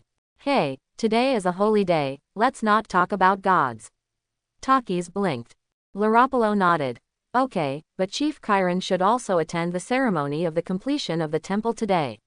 He is the first golden hero in the whole earth, and he is currently lighting up the stars and reaching the prediction of the God of light. The closest existence to the highest realm of Dochi cultivation. Chief Chiron is the chief of the church warriors, and of course he will attend today." Takis affirmed. "But I am looking forward to seeing Priest Tekasha. She is the first person to be favored by the God of light, and she is also the human being who has followed the God of light for the longest time. Although she is no better than Chief Chiron in terms of aptitude and knowledge, but he is the most devout believer of the God of light, and the priest who is most proficient in doctrine. Yeah, she used to be the most beautiful princess in Delphi, the most dazzling pearl. I don't know how many princes and heroes fell in love with her and proposed to her, but she chose to become a priest of light and serve the gods for life." Laropolo regretted, but Takis shook his head. Compared to the great cause of serving the gods, what is worldly love, let alone the most dazzling sun in the sky, who can see the sparks on the ground? The two came to the center of the city-state of Delphi. On the spacious square, stand up impressively one after another of finely crafted white columns, supporting a majestic flat-roofed building, magnificent and solemn. At the entrance of this building stands a tall golden human-shaped stone sculpture, tall and straight, with beautiful curves, but only the face is blurred. Every passer-by sees the stone carvings, and taps their right fists on their brows with piety, and praises the light in their mouths. This statue of the God of Light was originally completed by the best craftsmen from dozens of surrounding city-states, and it took a full 10 years to complete. The reason why it took so long is because every time the craftsman completed a piece and sent it to the priestess for review, the priestess always said that it was difficult to depict 1/10,000th of the God of Light. In the end, he had to give up sculpting the face, which was passed by the priestess. Quote, Laropolo sighed with emotion. The majesty of the gods cannot be described by the skills of mortals. Takis said softly. Fortunately, there is no such problem in the construction of the temple. Otherwise, even if it takes another 300 years, the project will not be completed. The two raised their heads and stared at the tall and majestic temple in front of them from a distance, and a sense of admiration was born in their hearts. He tapped his forehead again with his right fist. Praise the light. At this time, the salute sounded. The Temple of Light, which took 30 years to build, began the temple ritual. Olympus. Artemis smiled and looked at his younger brother, who was already half a head taller than him, and asked, "Today is the day when your temple is completed. You don't pay attention to it. Take me to the goddess Demeter." "What are you doing?" Compared with 30 years ago, Apollo, who was taller, stronger and more handsome, smiled lightly. "What's so good about that? Seeing other gods jealous of my temple as the tallest and largest in Greece, resentful and powerless. You have just been promoted to the main god recently, so don't keep competing with Athena. She is already the 8th order of the main god." Apollo changed the topic. "So what? I'm very close to the 3rd rank of the Lord God now. With my bloodline activated, I can reach the 6th rank or above of the Lord God, at most 1 or 200 years. It is also good to adapt to her fighting style in advance." Artemis very stubborn. "Hey, are you so sure that you will fight her often in the future?" "No, it's just that she is the most powerful of all the goddesses in Olympus, so as long as you beat her, no matter which goddess you marry, I can discipline you," Artemis said quietly. Apollo was speechless for her answer. "You can only walk ahead on your own. In the past 30 years, I have been spreading faith and fighting spirit on the earth. I almost forgot the high-level treasure chest here in Demeter. If you don't hurry up, it may be refreshed." With that in mind, he took Artemis into the temple of the goddess of agriculture. Chapter 51. Apollo, Artemis, you are here. Demeter, the goddess of agriculture, smiled and looked at the young girl walking in. The ant was wearing a long pale yellow dress. The thin material could hardly hide her plump figure. She had a beautiful face, a tall and straight figure, and was graceful and extravagant. On her lap sat quietly a young girl of 11 or 12 years old. Lilac hair color, pale blue eyes, set off the delicate and clear face as white as jade. The dark-colored short skirt gave her an indescribable mysterious temperament. The exposed white calf was slender and slender. Although it was only a budding flower, it was also full of green allure. "Sister Persephone." Apollo smiled and greeted the girl on Demeter's lap. The girl Persephone blinked her green eyes and stared curiously at Apollo's bright blonde hair. "Persephone, you need to be polite, and call him Big Brother Apollo and Sister Artemis," the goddess of agriculture said to her daughter angrily. Then the girl said weakly, "Apollo's big brother, Artemis' sister, you are so beautiful." With a smile on the corner of Artemis' mouth, he bent down and leaned in front of the girl. "Persephone, you are also very beautiful." Looking at them, Apollo glanced around. Beside the chair beside Demeter, a silver treasure chest was found. He walked there as if nothing had happened, put away the treasure chest with space magic, and said to Demeter, "Why has Auntie been like Aunt Hestia all these years, and she hasn't shown up at Olympus much?" "I just want to spend some time with Persephone," Demeter said, but his face was a little gloomy. Apollo, however, understood that this aunt, as Hera's sister, Demeter's temperament in the early years was not much different from Hera's. She even married Zeus before Hera as his 6th wife. But the position of the Queen of Gods finally fell to her sister Hera. After that, she was forced by Poseidon and turned into a mare but could not escape. It was a very humiliating experience. After that, she put out her thoughts of fighting and became as indifferent and secluded as her eldest sister Hestia. "Don't say it, Apollo, your reputation on the earth now spreads to the gods." Demeter smiled. "I went to the mother goddess 2 days ago, and even the mother goddess mentioned you and said that she has the most famous grandson, so that you have time to visit her. Grandma Rhea also knows me." Apollo was a little surprised. The goddess Rhea is the mother of the 2nd-generation god King Cronus, one of the 12 titans in the past, and gave birth to 6 brothers and sisters of Zeus. When the Zeus brothers were able to overthrow the titans, this goddess also contributed a lot behind the scenes, but her reputation was not obvious. As the 2nd-generation goddess, she is not as famous as the 1st-generation goddess Gaia, and her presence is not even as good as the current goddess Hera. But her status in Olympus is also extremely noble. Over the years, the brothers Zeus, Poseidon, and Hades were able to maintain a harmonious relationship and maintain the rule of Olympus. She played a key role in it. I haven't been able to visit Ray's grandmother for so long in Olympus. It's really my fault. Apollo rebuked himself. I'll ask my aunt to take me there in a few days. Well, I just happened to take Persephone to see my mother. Demeter smiled and stroked her daughter's lavender hair. Unexpectedly, Persephone pouted and said, "Mother, don't mess up my hair, it won't look good. Sister Artemis said that I am the most beautiful." While Apollo and Artemis were laughing, she jumped up from her mother's lap and approached Apollo. He opened his eyes and said, "Apollo, big brother, Ray's grandmother is peaceful. She likes to tell me stories the most. She likes a beautiful child like me, and you are also very beautiful. She must like it too. I don't have Persephone, you are beautiful." Apollo was dissatisfied with the way they described himself as beautiful. Laughed a few times with Persephone. Suddenly, under the worried gaze of Artemis, his face turned cold. Delphi city-state. Looking at the long white dress in front of her, Tekasha was a little stunned. 30 years, this should be just a moment of time for your eternal life, but I remember very clearly that I was in this palace at the beginning, and I wore this skirt and listened to your teaching. Your every expression, every smile, is so full of vigor, those vulgar craftsmen can't outline 1/10,000th in eternity. Quote, the appearance has not changed much, but she has a little more mature charm between her eyebrows, stroking the pattern of the white dress with her slender palms, and muttering to herself. Her cheeks were as beautiful as flowers, filled with happy memories, but the corners of her eyes were tinged with moisture. After a while, someone outside reminded, "Sir Priest, the ceremony is about to begin." This time, Tekasha put down the white dress in her hand, and her eyes fell on another long priest's robe. "When I knelt in front of you and prayed, I promised to serve your image for life. Now I can fulfill this promise." Looking at his daughter dressed as a pure white holy priest, King Delphi looked a little silent. "Daughter, have you really decided?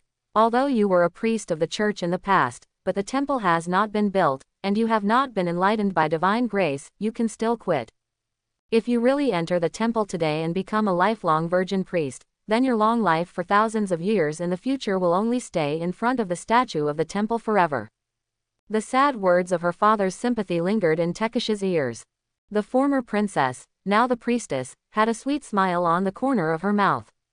Staring at the tall statue in the distance, she calmly said, "Being able to serve him for life is my best destination."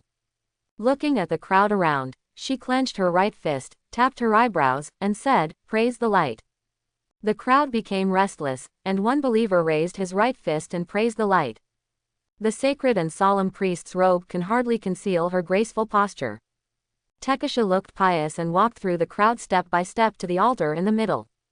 Chiron, who was half human and half horse, was already standing there with a solemn face, with a rich golden brilliance on his body. Staring at the dense crowd below, he announced loudly, "The Temple of Light has been built and the ceremony will begin now." Then Tekasha walked to the center of the altar, smiling and overlooking the crowd below. "Before the festival begins, let us praise the great God of light." She raised her right fist, tapped her eyebrows, and recited in her mouth, "Great God of light, you are the brightest star in the vast sky, you are the Lord of mercy and discernment, your brilliance will surely walk in the sky, in the earth, in the sea, and in the hearts of all spirits." A believer looked solemn, followed the chant, and the sacred voice echoed throughout the city-state, like a holy voice descending on the earth. At this moment, a cold hum suddenly came from the sky. "Apollo is just a main god. How can he have a temple that is taller and more majestic than the king of the gods? Idiot mortals, you have gone too far. Let me, the sun god Helios, judge you today." In the vast sky, crimson flames are surging at some unknown time. A golden chariot flew over, and inside came a burly figure with flying blonde hair and a cold face. Helios, the sun god. Chiron stared up at the sky. As the son of the second-generation god King Cronus, he lived for tens of thousands of years and knew almost every god. Helios was also one of the high-ranking gods in the original Titan temple, but he was an enemy of the Zeus brothers during the Titan War. Later, although he escaped, he did not go to Tartarus to accompany his uncle. But it was also neglected, and its reputation was little known to mortals.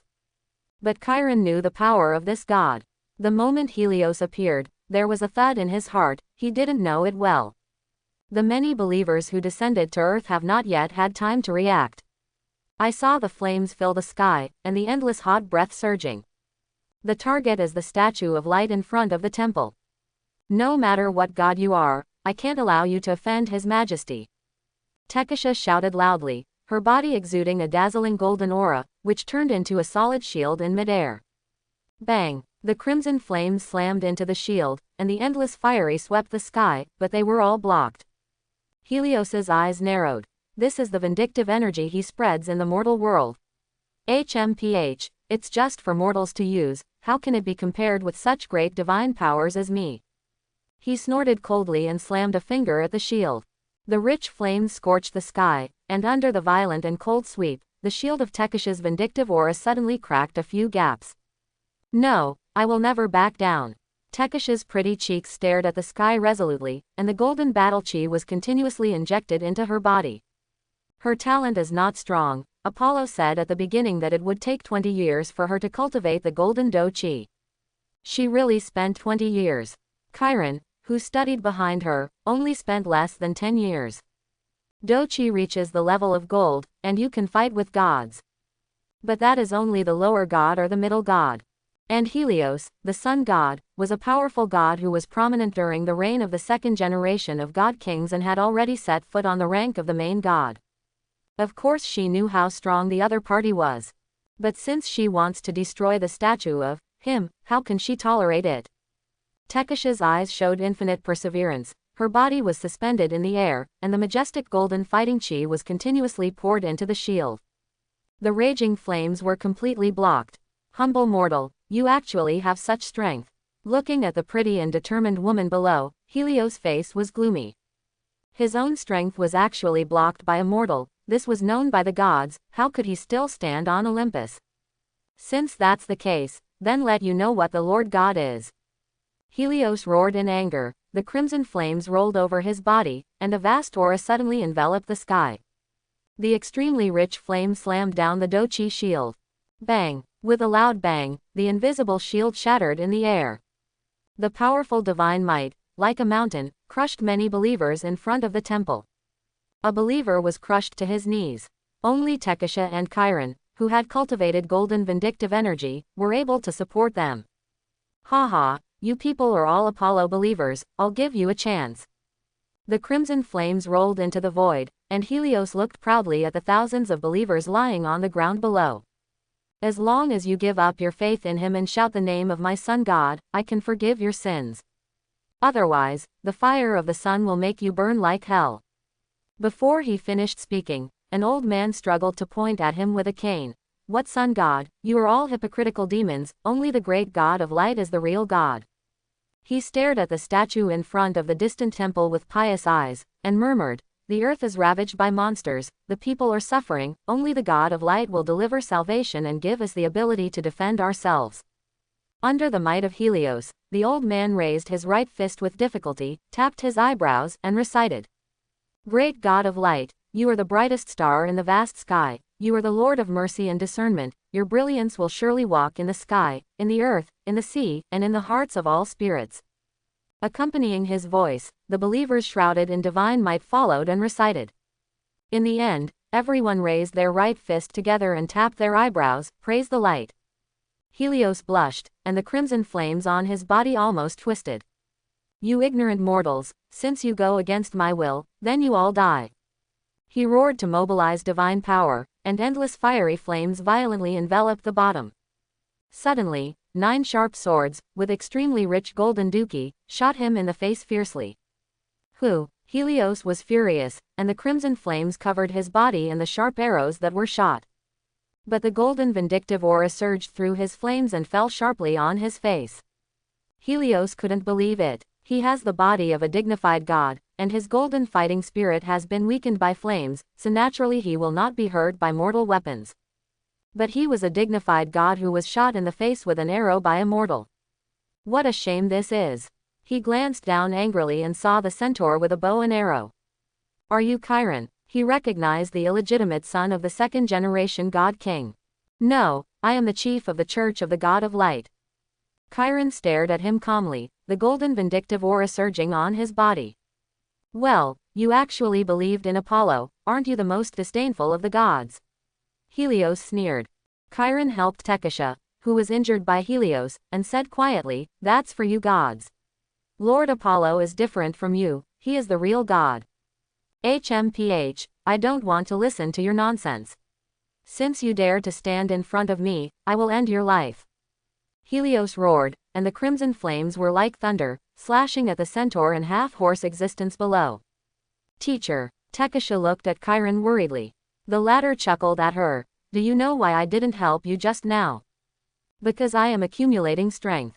Under the eyes of thousands of believers, the golden vindictive aura on his body burned like a flame. The sky covered by the flames of Helios suddenly lit up with bright stars, forming a half-human, half-horse pattern in the sky. Helios, you are disdainful of the fighting spirit created by the god of light, then I will let you know the greatness of the power created by the god of light. I will light up the stars in the sky that belong to me, and use this power to test the so-called sun god. What kind of power does he have? Under the starlight, Chiron said solemnly. In the vast starry sky, Astros, lord of the stars, suddenly opened his eyes. Where his eyes touched, in the infinite starry sky, the stars suddenly glowed brightly, forming a half-human, half-horse pattern. Astraeos sighed lowly. Apollo's Do-Chi cultivation method has really been practiced to the point of attracting stars. However, these inspired stars, how do you feel that they correspond to other forces? When he muttered here, Apollo, who had just walked out of Olympus, shrank suddenly. The power of the stars of the etheric body, the stars of Sagittarius, are condensing. Is this Chiron's promotion? He whispered, and the figure turned into a golden light, piercing the sky. Suddenly, endless waves surged. A winding, vast river at the end of the world blocked his path. In the endless waves, Okeanos, the god of oceans and rivers, held a cold spear, and the ice was freezing on him. Apollo, you killed my son, and today I will pay you the price. It turns out that you also participated in this matter. Apollo's golden eyes were cold, and a blazing flame burned towards Okeanos. The latter sneered, without Hecate and Athena to help you this time, you can't beat me alone. He is very confident. As the ruler of one of the gods, one of the 12 titans in the past, the ruler of 1/3 of the ocean. If there is no god Wang Quan handle, even Zeus he would dare to fight. Although he knew that Apollo had improved a lot over the years. But in the end, he is just a junior god, how can he be his opponent alone? Just stay here and watch your followers burn to ashes by the flames of Helios. Haha, although I can't offend Zeus for killing you, it's a great pleasure to make you suffer. Okeanos laughed smugly, while the spear swayed, rolling up endless waves, slamming in front of Apollo. Really, I didn't expect you to be so stupid. Apollo sneered abruptly, his body bloomed with infinite light, and the pure white flame burned blazingly in the water waves. Before the waves hit his body, they all evaporated in an instant and turned into nothingness. Okeanos' face changed, and he hurriedly raised his spear. The oceans and rivers meander and rotate, and the boundless mighty power shakes the heavens and the earth, condensing on the long and narrow spears. The gods all over the world were alarmed. Ocean rivers are pushing to the limit. What is the master of the ocean doing? The gods were horrified and turned their eyes to the sky. But I saw a blazing light flashing between the vast sky and the earth. The golden dawn shines endlessly. The handsome young man stood in the light, his expression sacred and inviolable. It's Apollo, and Okeanos actually went against his majesty's will to trouble him. What a blazing light! Apollo is worthy of being the most famous lord god in recent years, and he was able to compete with the ocean lord without falling behind. Well, but what are they fighting for? Some gods questioned. Suddenly a god remembered. Isn't today the day when the greatest temple built by mortals for Apollo was completed? Yeah, the strange starlight just now seems to be motivated from there. Did something happen? The gods were agitated. Soon they sensed the change in the temple of Delphi. Helios was so savage that he was jealous of Apollo's temple, so he went directly to deal with Apollo's followers. Sure enough, it is the remnant of the Titans, and there is no bearing of the gods. The gods laughed. Cut, it's not that Apollo is too ostentatious. His temple was built bigger than His Majesty the King of God. Hey, now Helios is persecuting his followers, but he is blocked by the master of the ocean. There were also gods who sneered jealously, waiting to see the joke. In the temple of the goddess of agriculture, the expressions of Artemis and Demeter changed. Apollo just went out in a hurry, so it was because of this, DMN Helios. Demeter said angrily. Artemis didn't say a word, his body was surging with a cold breath, and he quickly walked outside. Brother, I am also the Lord God now, and I can help you. Saying so, silver bows and arrows appeared in her palm. Suddenly, a deep voice appeared in her ear. Artemis, my daughter, come to the palace of the King of God, the Father wants to see you. Zeus' voice changed Artemis' face, and he gritted his teeth to look at the towering temple at the highest point of Olympus. Inside, Zeus took out a crystal similar to Hera and stared at the scene at the temple of Delphi with a smile. Helios, you're such a fool, and Okeanos. Apollo's fate is strange, but your fate is in the hands of my 3 daughters, just fiddling with the thread that belongs to you, you are completely at my mercy. Haha, test the limits of Apollo's strength for me. He laughed and shifted the picture to the battle situation in the sky, and suddenly his expression changed. The river of the ocean, the world is entwined. In the boundless waves, Okeanos' face was solemn, and the long and winding oceanic river was condensed in the long and narrow spear under his control. He has the divine power of the 8th order main god, and it has been pushed to the extreme. The icy hole penetrated to the bright light in front of him. The gods who watched the battle in secret were terrified. Only in the bright light, the divine figure with dazzling blonde hair has a calm face. He stood in the void, motionless. Let the endless waves swept through, and the icy spear pierced the light. What is Apollo doing? This is an all-out blow from the 8th order god of the ocean, and he actually converges on the field. Is it possible that he still wants to use his divine body to carry it? Yeah, the power of the gods is all in authority and divine power, how can there be such a battle? Hey, he is still too young to understand the duel of the gods at all. The gods sighed. Okeanos was laughing wildly. This spear condensed all his strength. Even if the existence of the 9th order Lord God faced this blow, he would be severely injured. At this moment, it was only a little distance away from Apollo's chest. Haha, if you want to blame it, you have to blame yourself for your lack of combat experience, you are extremely stupid. Die for my aceros, he growled, stabbing the final distance. Suddenly, in the infinite light, a sigh appeared on Apollo's handsome cheeks. Oceanos, I didn't want to beat you in this way, but who told me to hurry now?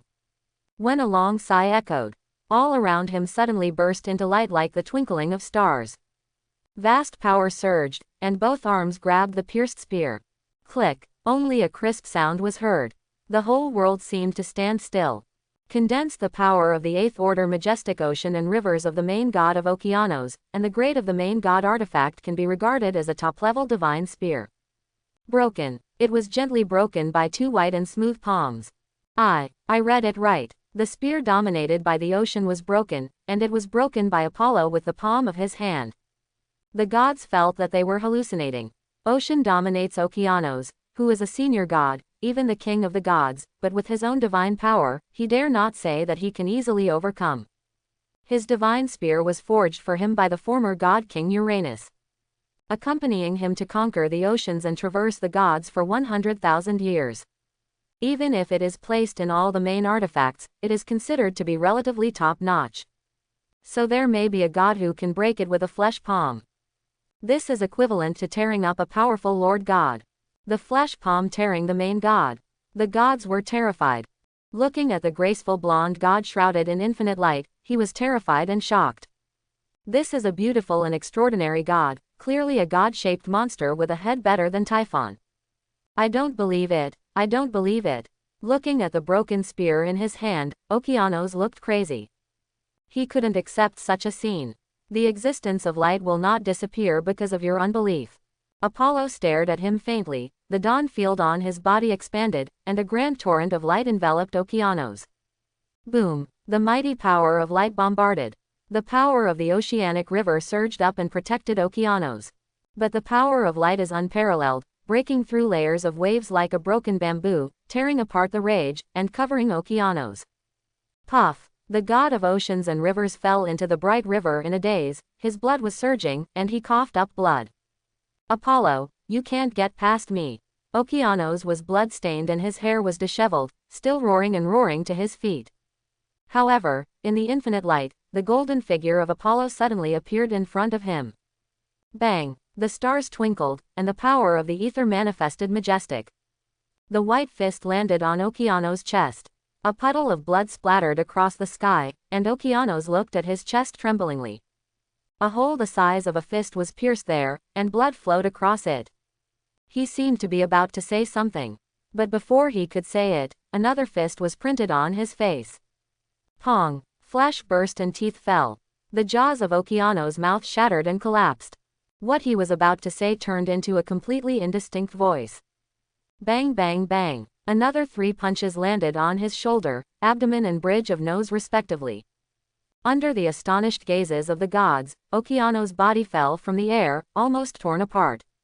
An old face, with a broken chin and a sunken nose bridge, can't see the slightest charm of the past. Apollo is such a domineering fist. The gods sighed. However, a few goddesses stared at the golden figure shrouded in the light like a nympho, twisted their fists, and still had an elegant and handsome posture. Wow, I really didn't see it before. Apollo is so handsome with his fists. Yeah, look at that fist, look at that movement, every stroke is so elegant, why didn't he hit me? With such a strong body, if it is in the grass after the banquet, it will definitely bring the highest joy. The male gods silently listened to the nonsense of these goddesses. Inside the temple of Olympus. Staring at the handsome young man who turned into a golden light and headed for Delphi, he fell into silence. His palms firmly grasped the armrest of the throne next to him, his face extremely gloomy. How did he achieve such a divine body? The strength of the 8th order god of Okeanos. If it is a divine power showdown, the two will have to fight for at least a few days and nights before it is possible to decide the winner. But after letting him get close, he was blown up in a few clicks. Hey, it's fortunate that I found out his trump card. Otherwise, if I am accidentally approached, even I will suffer a big loss. Taking a deep breath, Zeus continued to look at the crystal in front of him. Star bright. In the vast sky, the stars twinkled, forming a bright pattern of centaurs and half-horses. Chiron was bathed in starlight. The golden color of Dochi on his body gradually faded, replaced by a splendid radiance of stars. The majestic stars vindicated, tumbling into the void. Dispel the might of Helios. Many believers below stood up one by one, looking worriedly at Chiron shrouded in the light of the stars. The latter took out his bow and arrow and aimed at the sky. Helios, now let me see if your strength is worthy of the self-proclaimed sun god. Helios's eyes were cold, and he shouted, "Isn't it the power of the stars? In the entire starry sky, apart from Astraeos, no god can enter my eyes. With a little power of the stars, you want to be my enemy, you are so ignorant."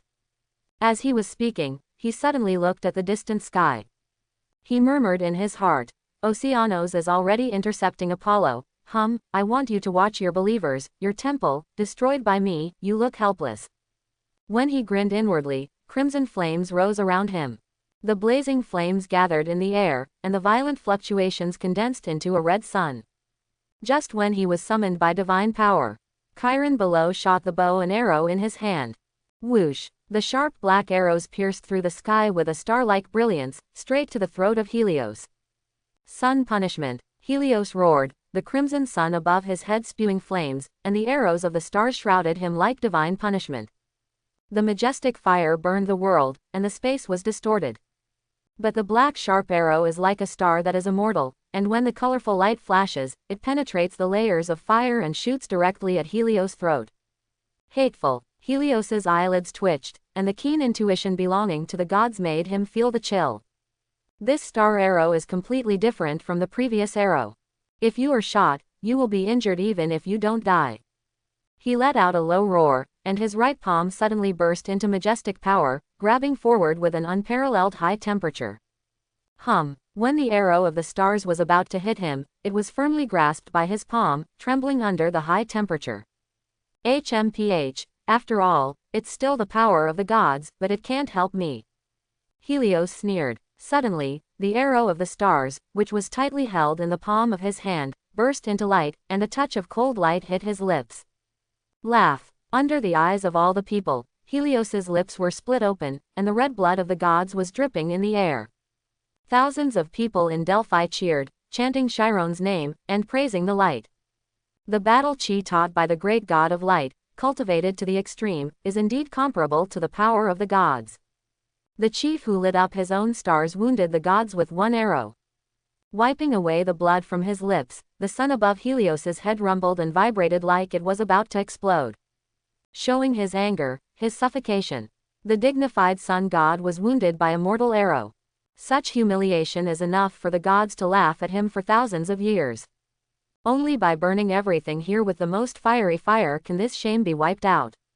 Helios's eyes shone fiercely. The sun balloon above his head swelled up, turning into a hill-like fireball in the blink of an eye, shrouding the sky over Delphi.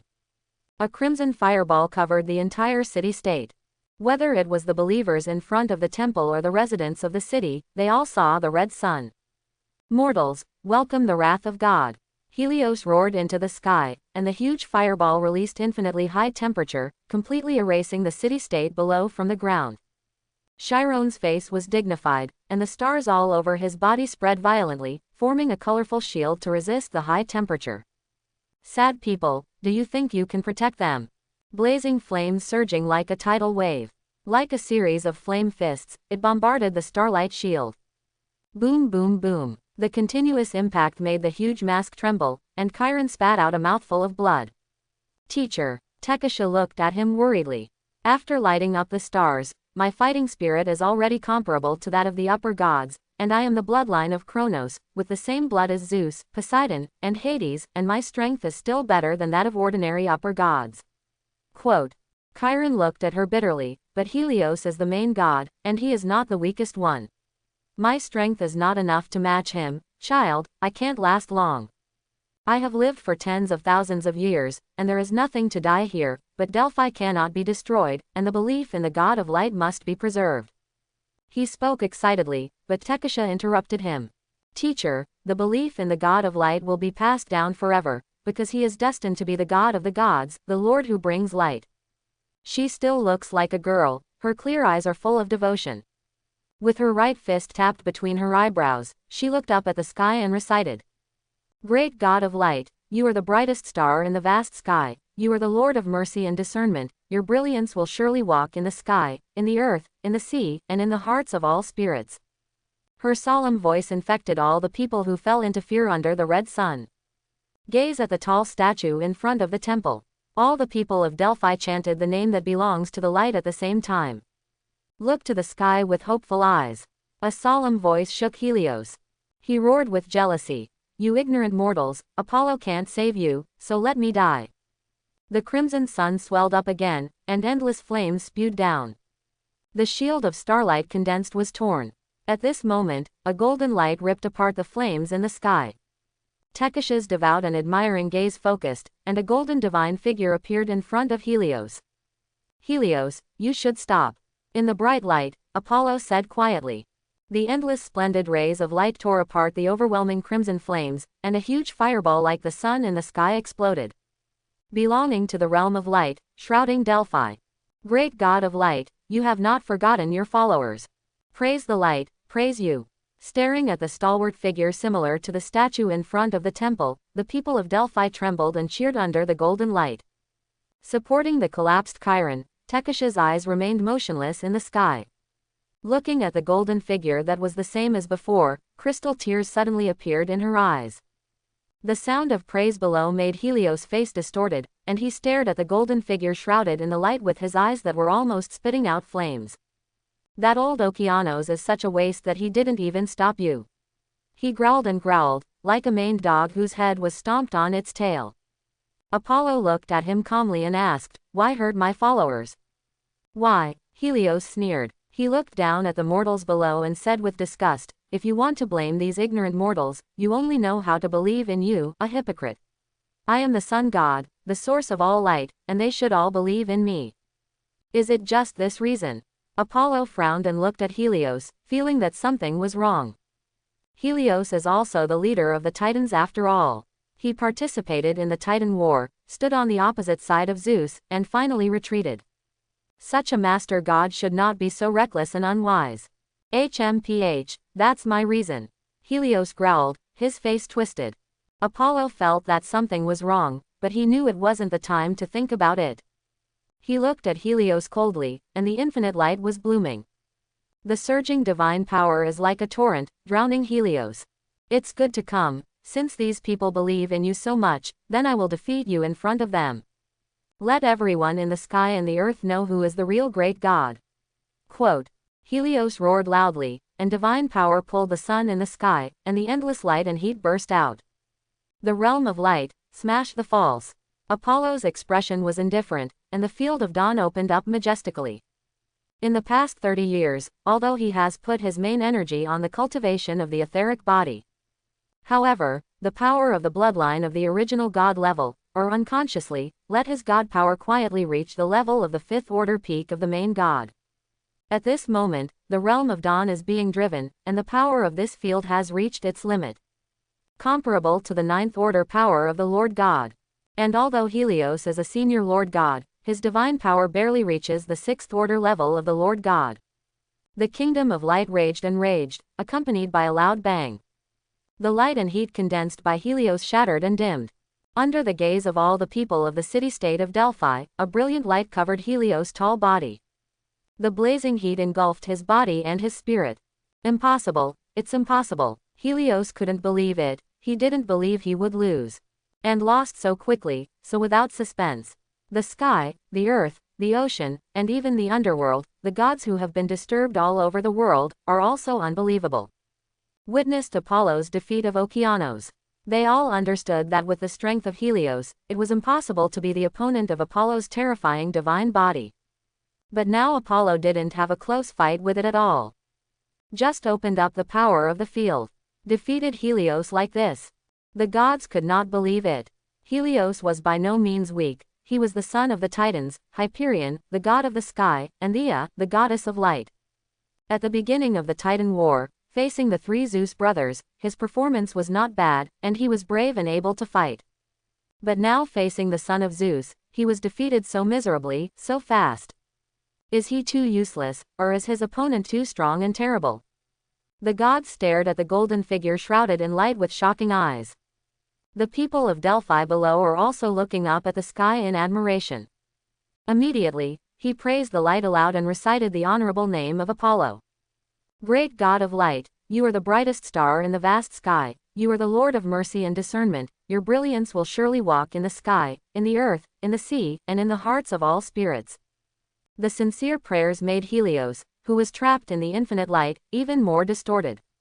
You foolish mortals, the sun is the source of all light and heat in the universe, you should all believe in me, not him. He roared almost hysterically, and crimson flames burned from his body, killing from the layers of light to the outside. Apollo's golden eyes flashed, and just as he was about to shoot, a silver-white moonlight struck from the far sky, blasting away the light around Helios. Seizing this opportunity, Helios escaped from the shroud of light. It's Helios' sister, the moon goddess Selene. The gods who were watching in secret shouted. Apollo's golden eyes stared at the past, and a Meoman goddess shrouded in the soft moonlight appeared beside Helios. The latter roared, "Why are you only shooting now? Let me be laughed at." Selene didn't expect that the first sentence after his brother swallowed was a question, and said aggrieved, "I didn't expect Apollo to be so powerful, you lost so fast." Her words made Helios' face even more ugly. Gritting his teeth and looking at Apollo, he said to his sister, "Come on, use your silver moon power and my sun power to deal with him together." The gods and the dark came to the spirit. Although Selene is only the second-order strength of the main god, her silver moon power plus Helios' sun power, the sun and the moon converge, it is said that she can condense a trace of the legendary chaos god Chaos's chaotic divine power, enough to compete with the powerful existence of the ninth-order Lord God. Olympus. Zeus, who was sitting high in the temple of the King of God, was also full of energy. Staring closely at the crystal in front of him, he smiled and said, "Apollo, this is why I let Atropos and the others influence Helios. Let him and Selene thoroughly test the bottom line of your strength." The temple of the Olympians, when Zeus smiled that he was in control of everything. Outside the city of Delphi, a cold silver arrow suddenly flew out. With the icy power that symbolizes the cruel laws of nature, it penetrates the chest of Selene, the goddess of the moon above. Under Helios' horrified gaze, Selene fell from the sky. This is Artemis. The gods stared at the place where the silver arrow was shot. In the dark woods, a silver-haired girl who is not very good at dressing up, wearing a simple short skirt, clenching the silver bow and arrow in her slender palm, calmly responded to the glances of the gods. Moon-like pure eyes, with an encouraging smile, looked up at the blonde boy above. Helios has Selene, and you have me too, she said softly with her soft silver hair fluttering in the wind. In the field of dawn, Apollo responded with a smile. The infinite light locked onto Helios, who flew down to support Selene. Covered down like a torrent. In the palace of the god king, Zeus' face couldn't help but turn ashen. After he ordered Artemis to come to the palace of the king of God, he never paid attention to this daughter. He didn't expect that she would dare to disobey his orders, leave Olympus directly, and ambushed in Delphi. In one fell swoop, the goddess of the moon was hit hard. This caught him off guard. It was then that he realized that he had been focusing on Apollo all along, ignoring Artemis, the daughter of Apollo's fellow mother. Before she knew it, her strength had also reached the rank of Lord God. At the level of the main god, no matter where he goes, he is considered a strong man. A lot of situations can be affected. Without Selene's power, Helios could have done nothing to their brothers and sisters. I have to help them, Zeus pondered, a terrifying wave flashing on his body. Facing the void in front of him with a solemn expression, he said, in the name of the king of the gods, Selene, the goddess of the moon, has recovered from her injuries. God Wang Quan handles all things, dominates all things, and bestows all things. ... The sky is full of light. Helios anxiously looked at Selene, who was trembling after the arrow in his arms, unable to speak, and eagerly shouted, "Are you okay? Apollo is coming." Selene's face was pale, and she dimly looked at the familiar figure in front of her. The swollen head was keenly aware that something was wrong. Your big brother wasn't so irritable before, right? Suddenly, she felt the pain in her chest eased a lot. She stood up with difficulty, and her body was surging with the divine power of the silver moon. Great, you've recovered. Helioston was overjoyed, and the divine power of the sun poured into Selene. The two forces combined, and the surrounding space suddenly trembled. Standing in the sky, Apollo's expression froze. In his perception, an incomparably profound divine power suddenly emerged between Helios and Selene. The arrow of Artemis failed to make Selene lose his combat effectiveness. The situation has changed again. Remember the last time when the sun and moon were united, the chaotic power evolved, or the Titan War? At that time, Helios had just become the main god, and Selene was only the pinnacle of the upper god. The power of the outbreak still hit Poseidon, the seventh-order main god at that time. Quote, "The gods in the dark became restless again, and there were many discussions. Is it the power of chaos? The power of chaos, the legendary god of chaos, combined with the power of the sun and the moon, can simulate such a power. Although it is only a trace, it is enough to fight against any strong person under the original god." Hearing the words of the gods, Apollo pursed the corners of his mouth, and suddenly let out a sneer. The arrow of Artemis, other gods just watched secretly, not knowing the severity. But he could see clearly. His sister had always been the best hunter, ready to take a long shot, even if it didn't kill Selene. That would certainly make Selene lose all combat power for a short period of time. But suddenly there was a powerful force that repaired Selene's injury and allowed her to recover. Who would do it? Contact some doubts, and what Athena said about the goddess of fate, the answer is actually obvious. Since you want to know my strength so much, then I will meet your needs. The golden eyes glanced at the top of Olympus in the far sky, and Apollo was filled with a mysterious aura. "Sister, let these mortals take care of you," said to Artemis, and he flew high into the sky. The infinite light expands, and the brilliant golden color flows into the void like the traces of the youth of the years. And at the bottom, accompanied by the combination of the divine power of the sun and the divine power of the silver moon, a dark gray majestic force slowly condensed in the sky. At the moment when this power appeared, the whole world became chaotic and dark. The gods were horrified to discover that the authority they held became twisted and trembled, and the most fundamental rules between heaven and earth were roaring. The order is overturned, the law is disordered, and there is only chaos and chaos in the world. The mortals looked at the world, which seemed to have changed drastically, in horror, at a loss. In the chaos, Helios grinned. Chaos is the beginning, the end, the most disorderly force.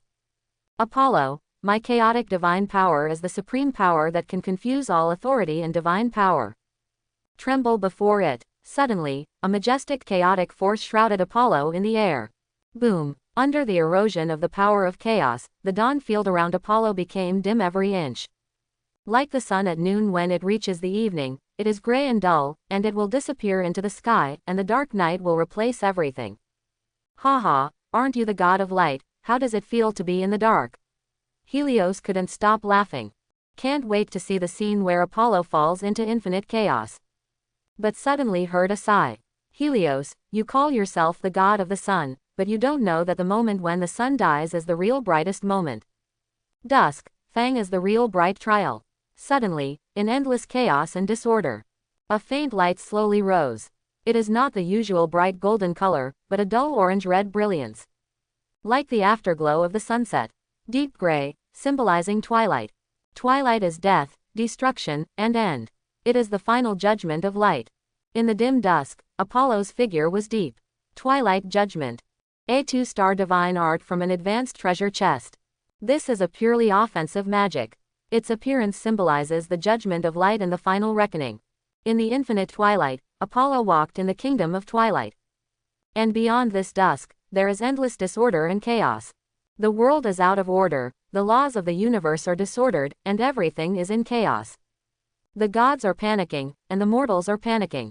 The power of chaos, even if it is only a trace, is a mighty force capable of subverting the world. But suddenly the twilight of the sky appeared. They are like the afterglow of a setting sun, vague and vivid, tearing apart layers of chaos, layering layers of gray, bringing gray light. The noonday sun is a golden fire that illuminates and warms the body and mind of all beings. The sunset at dusk is a dark sword, a judgment and reckoning that tear everything apart. It is the wrath of light, the trumpet of doom. In the eyes of the gods all over the world, the hazy light of the twilight tore apart the layers of chaos, letting the dull twilight sway across the earth. With the increase of tearing chaos, this bleak dusk gradually became full of vitality. From orange to golden, the drowsy turned bright. This is impossible. Helios looked at the chaos that was torn apart layer by layer in disbelief. The chaotic divine power that he displayed together with his sister was his most proud trump card. With this trump card, he even dared to despise Zeus and other kings. Because this is the power of chaos. All things in the universe, the first and the last, the strongest and the most extensive power. If it is the real chaotic divine power, of course it will not be destroyed like this, but are you really using the chaotic divine power? In the bright light, Apollo stared at him indifferently. Chaos is the beginning and the end, it is chaos and disorder, and it is also the greatest order. You only see its power to disrupt authority and shake order, but you don't know the real chaos, which itself is the greatest order and the highest authority. The combination of the sun and the silver moon, the chaos that was born, is only a false chaos after all. Your strength seems powerful, but in fact it is vulnerable. Before the judgment at dusk, all inherent falsehoods will be torn apart. In the indifferent whispers, the turbulent twilight fell on Helios and Selene. What are you doing? Helios struggled in a panic. Don't be afraid, big brother, we are all gods of Olympus, he has no qualifications to deal with us, and killing us is despising the authority of the divine court. Selene was very calm. Helios was relieved by his sister's words. He laughed madly and said, "Yes, Apollo, you are indeed stronger than I expected, but do you dare to kill me?" He laughed complacently, seeing that many gods in the dark are contemptuous. But Helios completely forgot his face. He sneered, "As long as I don't die, unless you stare at me day and night, I will always find an opportunity to destroy your temple and kill your followers." While he was roaring, Apollo suddenly lifted the two of them into the air. "Why do you think that killing you is what I want to do to you, so you can't use your imagination to make what I think worse and crueler?" Apollo said lightly. Helios and Selene looked at each other in astonishment, suddenly feeling a very bad feeling. The gradually bright twilight in the sky suddenly enveloped their bodies. As the gods watched, the divine bodies of Helios and Selene slowly dried up. His hair turned gray, and wrinkles appeared on his face and hands and feet. Is this a curse that makes them lose their youth? A god made a guess. This was affirmed by other gods. Cursing, this is one of the cruel methods used by the gods to deal with the haters. Often gods use curses to turn mortal creatures that offend them into monsters. Just stripping youth, this is not a very rare curse. But Helios and Selene are both main gods with powerful divine power. Even if they lose their youth for a while, they should be able to make up for it soon afterward, right? At this moment, a god shouted in horror. No, this is not a curse, the vitality and divine power of Helios and Selene are fading. Selene has fallen to the main god. The voice shook the gods. They looked in amazement. Sure enough, the power of Helios and Selene continued to decline in the endless twilight. Only Selene, the second-order main god, quickly dropped the rank, down to the level of the upper god, and is still losing power. Helios was not much better. He fell from the 6th rank of the main god to the 3rd, and then to the 2nd, and he was not far from falling to the rank of the main god. Death is never the most terrifying thing. The terrifying thing is to climb a high mountain, but then fall into the dust and roll around in the mud. My magic trick, Twilight Judgment, is the most powerful killing technique, but the effect is not only killing, but also stripping you of your divine power. Helios, you did not say that you are the sun god, the source of all light, but you are not from now on. You are just an old and weak Protoss, the most humble low-level god. You want to destroy my temple, but you will not be Chiron's opponent, and even a human who has cultivated golden fighting spirit can beat you. Apollo's voice was extremely quiet, but when it fell on Helios and Selene, it was like the smirk of a demon in hell. No, you can't do that. Helios hunched over, struggling to climb towards Apollo, his face full of despair. His rank has fallen from the main god to the upper god. And Selene is even more miserable, has fallen to the median god. At the same time, the majestic sun power and silver moon power surged in Apollo's body. The power of the judgment at dusk can actually capture the divine power of the gods. However, different gods have different priesthoods, and rash absorption will only lead to conflicts with their own divine power, which is not worth the loss. But Helios and Selene have different divine powers, and the etheric body of Apollo lacks the power of the sun and the silver moon. At this moment, absorbing the divine power of the two, the stars in the body suddenly appeared one after another, dazzling stars, and silver-white satellites. The divine body exudes an almost complete charm. It's only one step away from completing the galaxy cycle, Apollo murmured. When he perfected the etheric body, the gods were shaken by the horror of the two Helios. They thought that Apollo would not easily forgive Helios, but they never thought that such a terrifying method would be used. Apollo, the god of light, is truly as powerful as a prison and cannot be offended. Judgment at dusk, what kind of magic is this? Although the chaotic power of Helios and Selene is a fake chaotic power, even if I want to break it, it will take a lot of work. But before this magic trick, it was easily smashed. And it also has the effect of declining vitality and stripping divine power. Staring blankly at the picture in the crystal in front of him, Zeus looked solemn. With this temptation, he felt more and more that he could not control this sun. Then think of what the three goddesses of fate said. Fate is special and cannot be speculated. His face was gloomy, and his palms clenched suddenly. No, I can't let him go outside anymore. I'll imprison him for the reason of hurting the gods at will. If I still can't control him, I'll put him into Tartarus. Zeus' eyes were filled with murderous intent. He felt threatened like never before. In the past, it was just a prophecy that the child born by Métis would replace him as the 4th generation of god kings. Without hesitation, he swallowed Métis, the goddess of wisdom who had supported him the most. Because he will never allow any existence that can threaten him to appear. Especially among the suns. Every sun is a possible candidate to replace him. Only the sun under his control is the sun. Those who are no longer in control are the fool's traitors. With chills in his eyes, Zeus suddenly turned into a flash of lightning and appeared outside Delphi. Apollo, stop your movements, he ordered loudly. Looking at the sudden appearance of Zeus, Apollo's expression condensed, but the movements in his hands accelerated, and the majestic power of dusk stripped away the last divine power of Helios and Selene. The two whimpered and fell into a coma, and both fell to the next god. The stars in Apollo shine extremely brightly. The magnificent stars are surrounded by the stars, and more silver-white moons surround the stars. The tyrannical momentum swept the sky. The golden eyes stared silently at Zeus in front of him. Boom! Suddenly, a monstrous atmosphere emanated from Zeus's body, as vast and majestic as the sky, covering the surrounding world. Apollo, why didn't you carry out my order? Zeus asked indifferently. Helios and Selene provoke me, and I punish them. This is a very reasonable thing. Apollo responded lightly. Presumptuous. Lightning flashed around Zeus, and blazing thunder shook the sky, shouting loudly. It seems that I dote on you so much that you forget your dignity.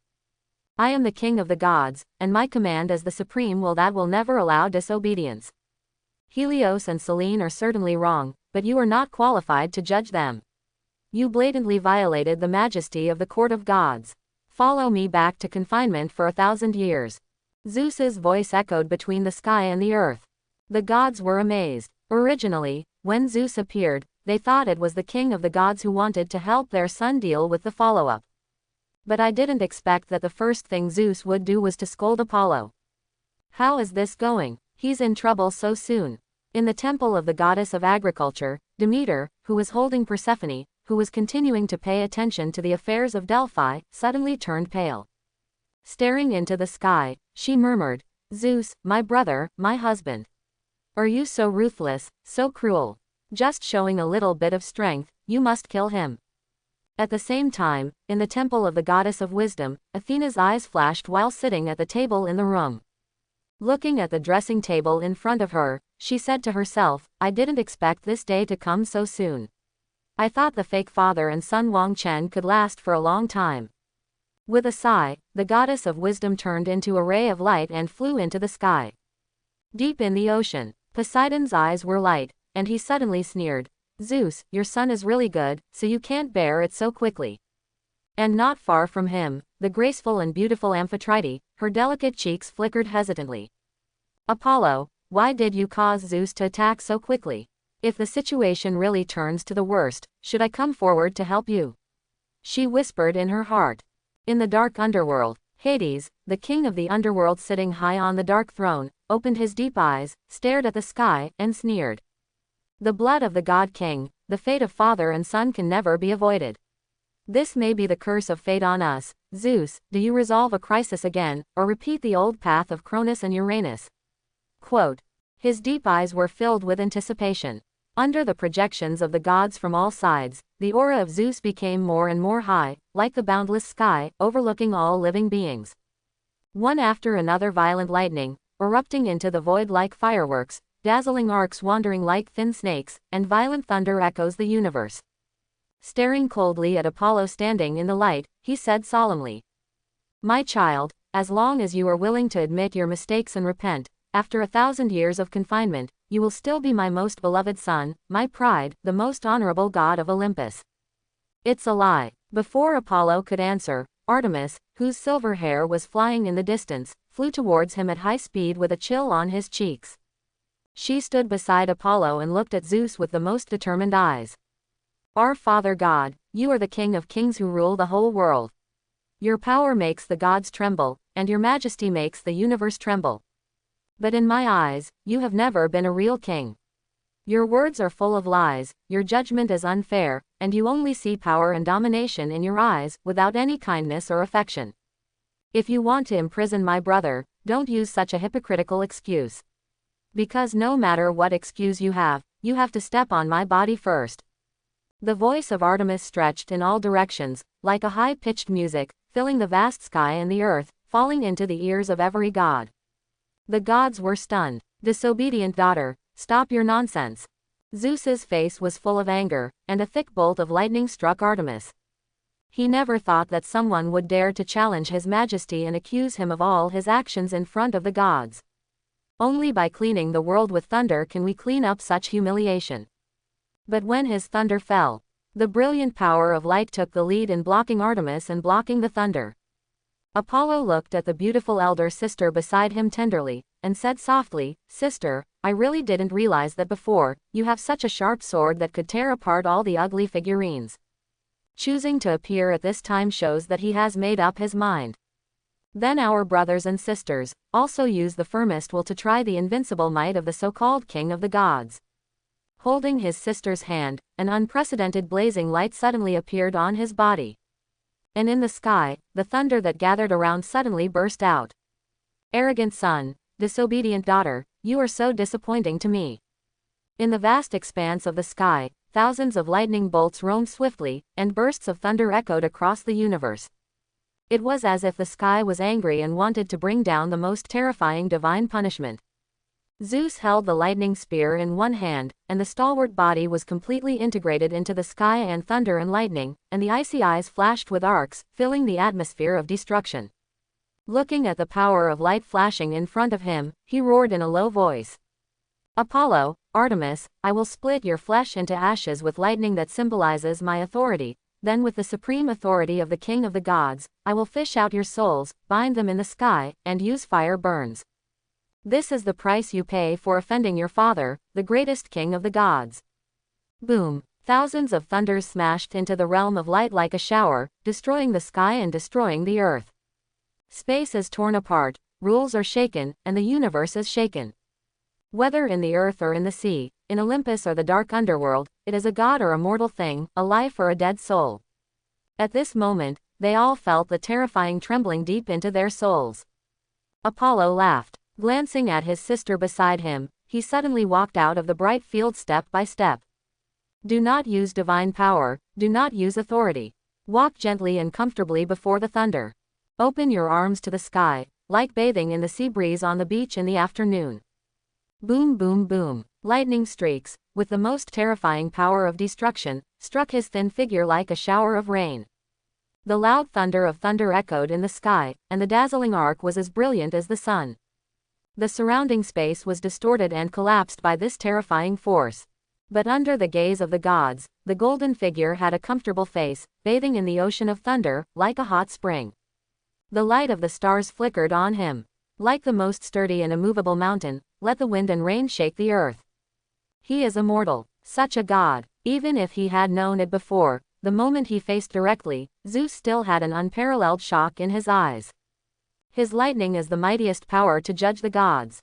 A symbol of destruction, a symbol of the highest majesty in the sky. Even the main gods, as long as they are not the most powerful ones, were hit by this violent thunder. In an instant, the domain will be shattered, the authority will collapse, and the divine body will be torn apart, leaving only the soul trembling in front of the infinite power of heaven. Such a powerful force fell on this blonde figure, but it seemed to be bathing and drying the other party. What is the majesty of God's punishment? Zeus's face darkened, and his pupils flashed with lightning. Impressively raised the lightning spear in his hand.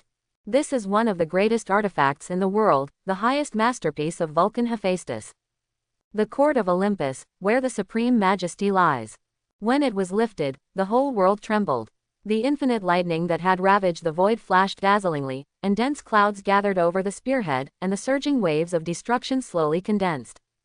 Apollo, welcome the real punishment from God. Zeus suddenly drank, and the lightning spear stabbed at the golden figure standing in the light. The world was instantly covered with brilliant white light. The gods said in horror, the power of thunder has exploded to the limit, such a spear light, the last time it was the last battle of the Titan War, the spear that pierced through the previous god king. Well, standing in the light, Apollo's chest suddenly froze. The golden eyes stared at the place, and there was an extremely cold thunder spear light, piercing the space, piercing the rules, as if passing through time, shot towards his chest. Judgment at dusk. The field of Apollo's dawn expanded, and the dazzling golden brilliance turned into a dim and hazy twilight. The bleak dusk, covering the vast sky, brings the deepest final judgment. Bang! The power of the dark dusk collided with the bright spear light. The surrounding void exploded like rolling stones, and dark gaps spread across the sky like spider webs. The terrifying power of destruction surged above the earth like a tidal wave. Thunder roared and the twilight raged, overturning the sky and the universe. With such power, are they really still the main gods? In the depths of the ocean, Amphitrite lost his voice. As Poseidon's wife, Okeanos' daughter, queen of the seas. She has seen many top gods. But even if it is the 9th rank of the main god, I am afraid it is difficult to display such mighty power, right? Poseidon said solemnly from the side. The power of Zeus is much stronger than before, and now he is only the slightest distance away from the original realm, and perhaps only Pontos is at a similar level to him in the ocean. The original sea god Pontos, the son of the earth mother Gaia, the brother of the first generation of god King Uranus, the first generation of the emperor of the ocean.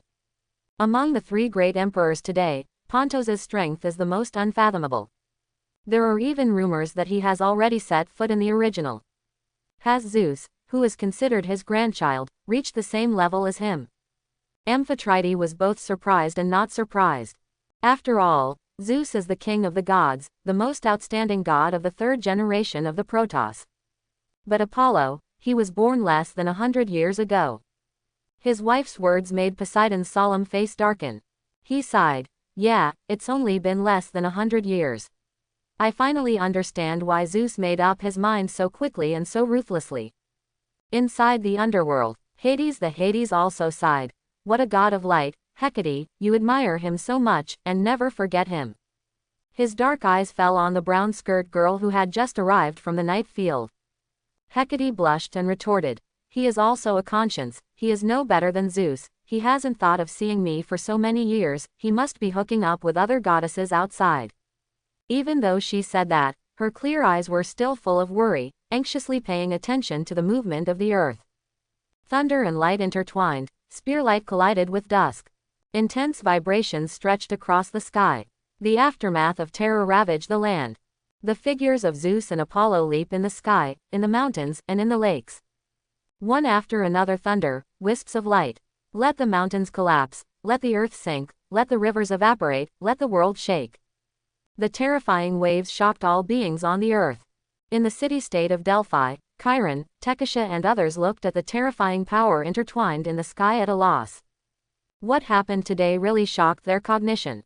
First, Helios, the sun god, was jealous of the god of light and wanted to destroy the temple.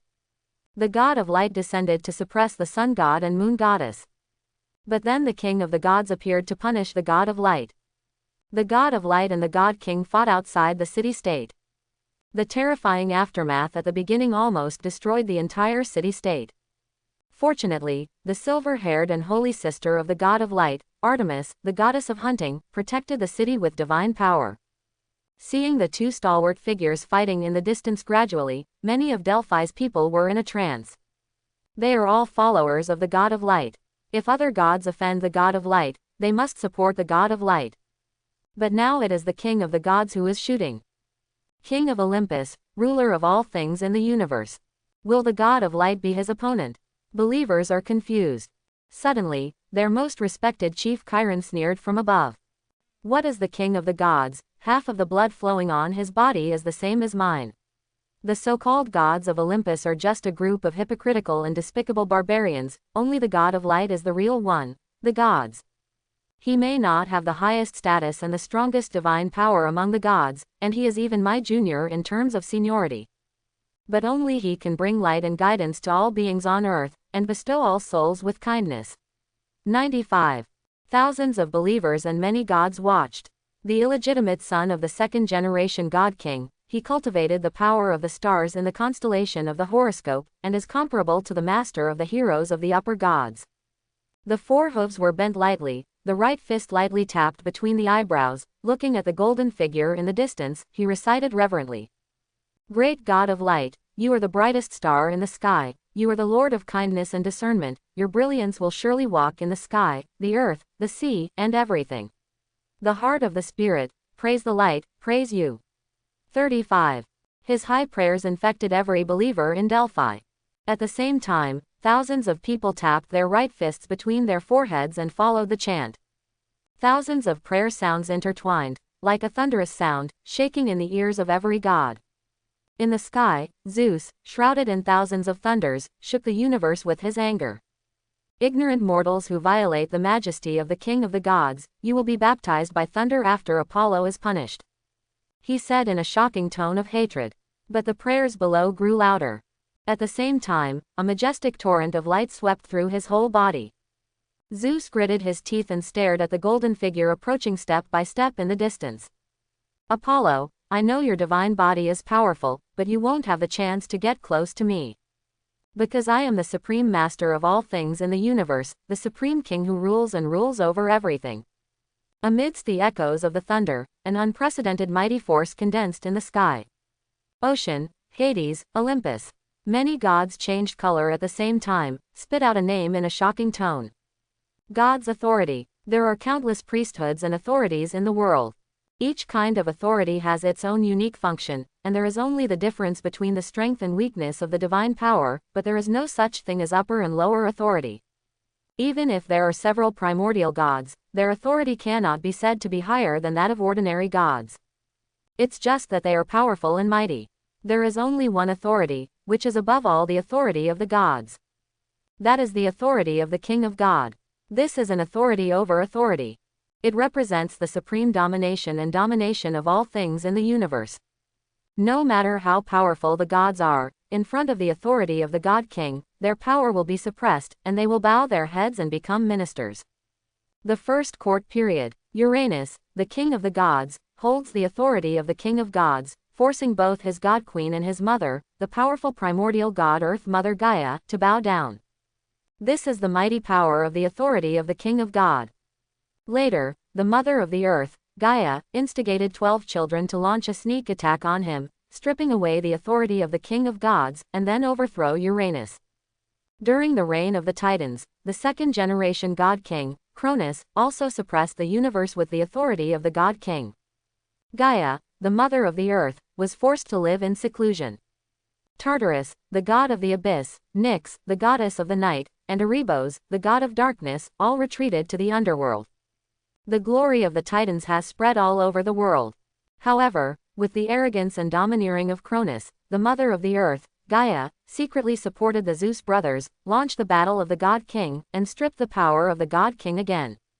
Only succeeded in breaking Cronus into Tartarus. After absorbing the lessons from the previous 2 times, Gaia, the mother of the earth, conferred 3 kings this time, dividing the authority of the king of gods into 3 parts. Even so, Zeus, who only had 40% of the authority of God King, was still in existence that made several primordial gods extremely fearful. The king of Olympus, who oppresses the sky of the universe and ranks above the gods. The power of the divine king's authority is so vast, naturally it is not something that can be inherited and used casually. Since the 3 generations of divine court, the reason why several primordial gods did not control this authority in their own hands. It is because only the king chosen by fate can strip and carry the authority of the God King. If other gods rashly seize it, they will suffer the backlash of fate. And even the king chosen by fate will suffer the backlash of fate if he uses his authority too many times. For a long time, the gods rarely saw the 3 kings, Zeus, Poseidon, and Hades, use this authority. Even if it is used, it is some simple use. And today, Zeus pushed it with all his strength. Invisible vast fluctuations spread between the vast sky and the earth. The figure of Zeus suddenly turned into a boundless sky, towering over the field of light. The unparalleled sense of oppression is like the majesty of a king to his subjects, and the immensity of the vast world to small mortals. The turbulence enveloped Apollo. The field of dawn began to shrink inch by inch. The mighty power of the 9th order of the Lord God slowly fell, first the 8th order of the Lord God, then the 7th order of the Lord God, the 6th order of the Lord God, the 5th order of the Lord God. In an instant, the power of Apollo's domain was suppressed by 5 orders, and it fell to the Lord God. 4th tier power.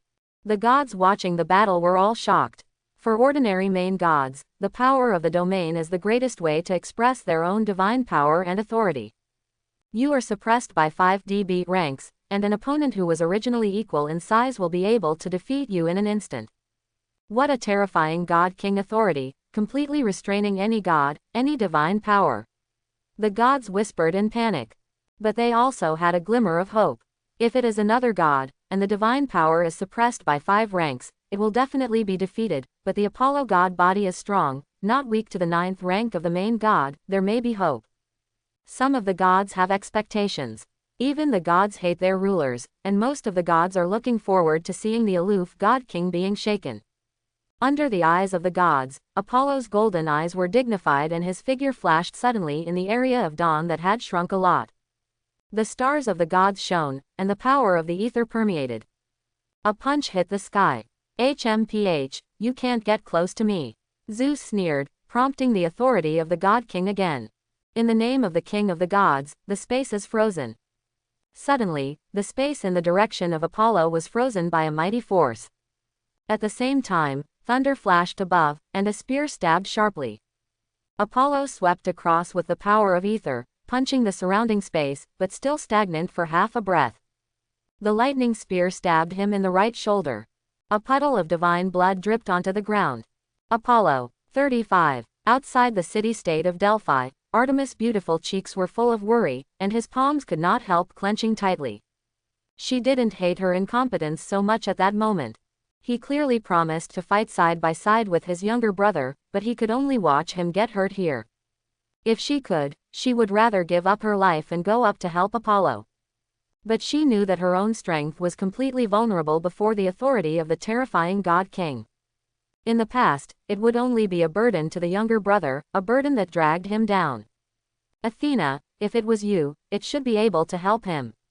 Clenching his palm tightly, Artemis whispered in his heart. Boom, another spear stabbed with thunder. Apollo's figure flickered, and at his speed he was completely able to dodge the blow. But when he opened his body sideways, he suddenly found that the surrounding space seemed to be much longer than before. Yes, I lengthened the distance. Zeus smiled proudly, and the lightning spear plunged into Apollo's leg and arm. Apollo staggered suddenly and fell into the air. Yin Hongshan's blood splattered on the ground. Oh, it's still not enough. The gods sighed. The power of the king of gods is too powerful and unparalleled, and Zeus in this state cannot be shaken at all. It's a pity, Apollo's strength is already the top god, and he is the son of Zeus. If the time is right, he can completely attract the attention of fate and start the battle of the gods, so that Zeus cannot use the authority of the gods to deal with it. He is. But unfortunately, to find a way to start the battle of the gods, only Mother Earth has it. She will not help Apollo. Another outstanding god, King Blood Spirit, who fell in the struggle for power and position. All the gods were whispering, and their expressions were stunned. No one could see that Zeus was afraid of Apollo's power, so he found a reason to attack. In fact, from the current situation, Zeus's choice is very correct. Otherwise, in a few hundred years at night, he might not really be an opponent. But now, the world can only witness an excellent god with a promising future, bleeding the sky. If you want to blame it, you can only blame you for being too good. Zeus icy locked onto the blood-stained golden figure below, his body even more majestic. Originally, I only wanted to imprison you, but now that I have witnessed your strength, I will never allow you to continue to exist in the world. I will break you and Artemis into Tartarus, and you will never be free.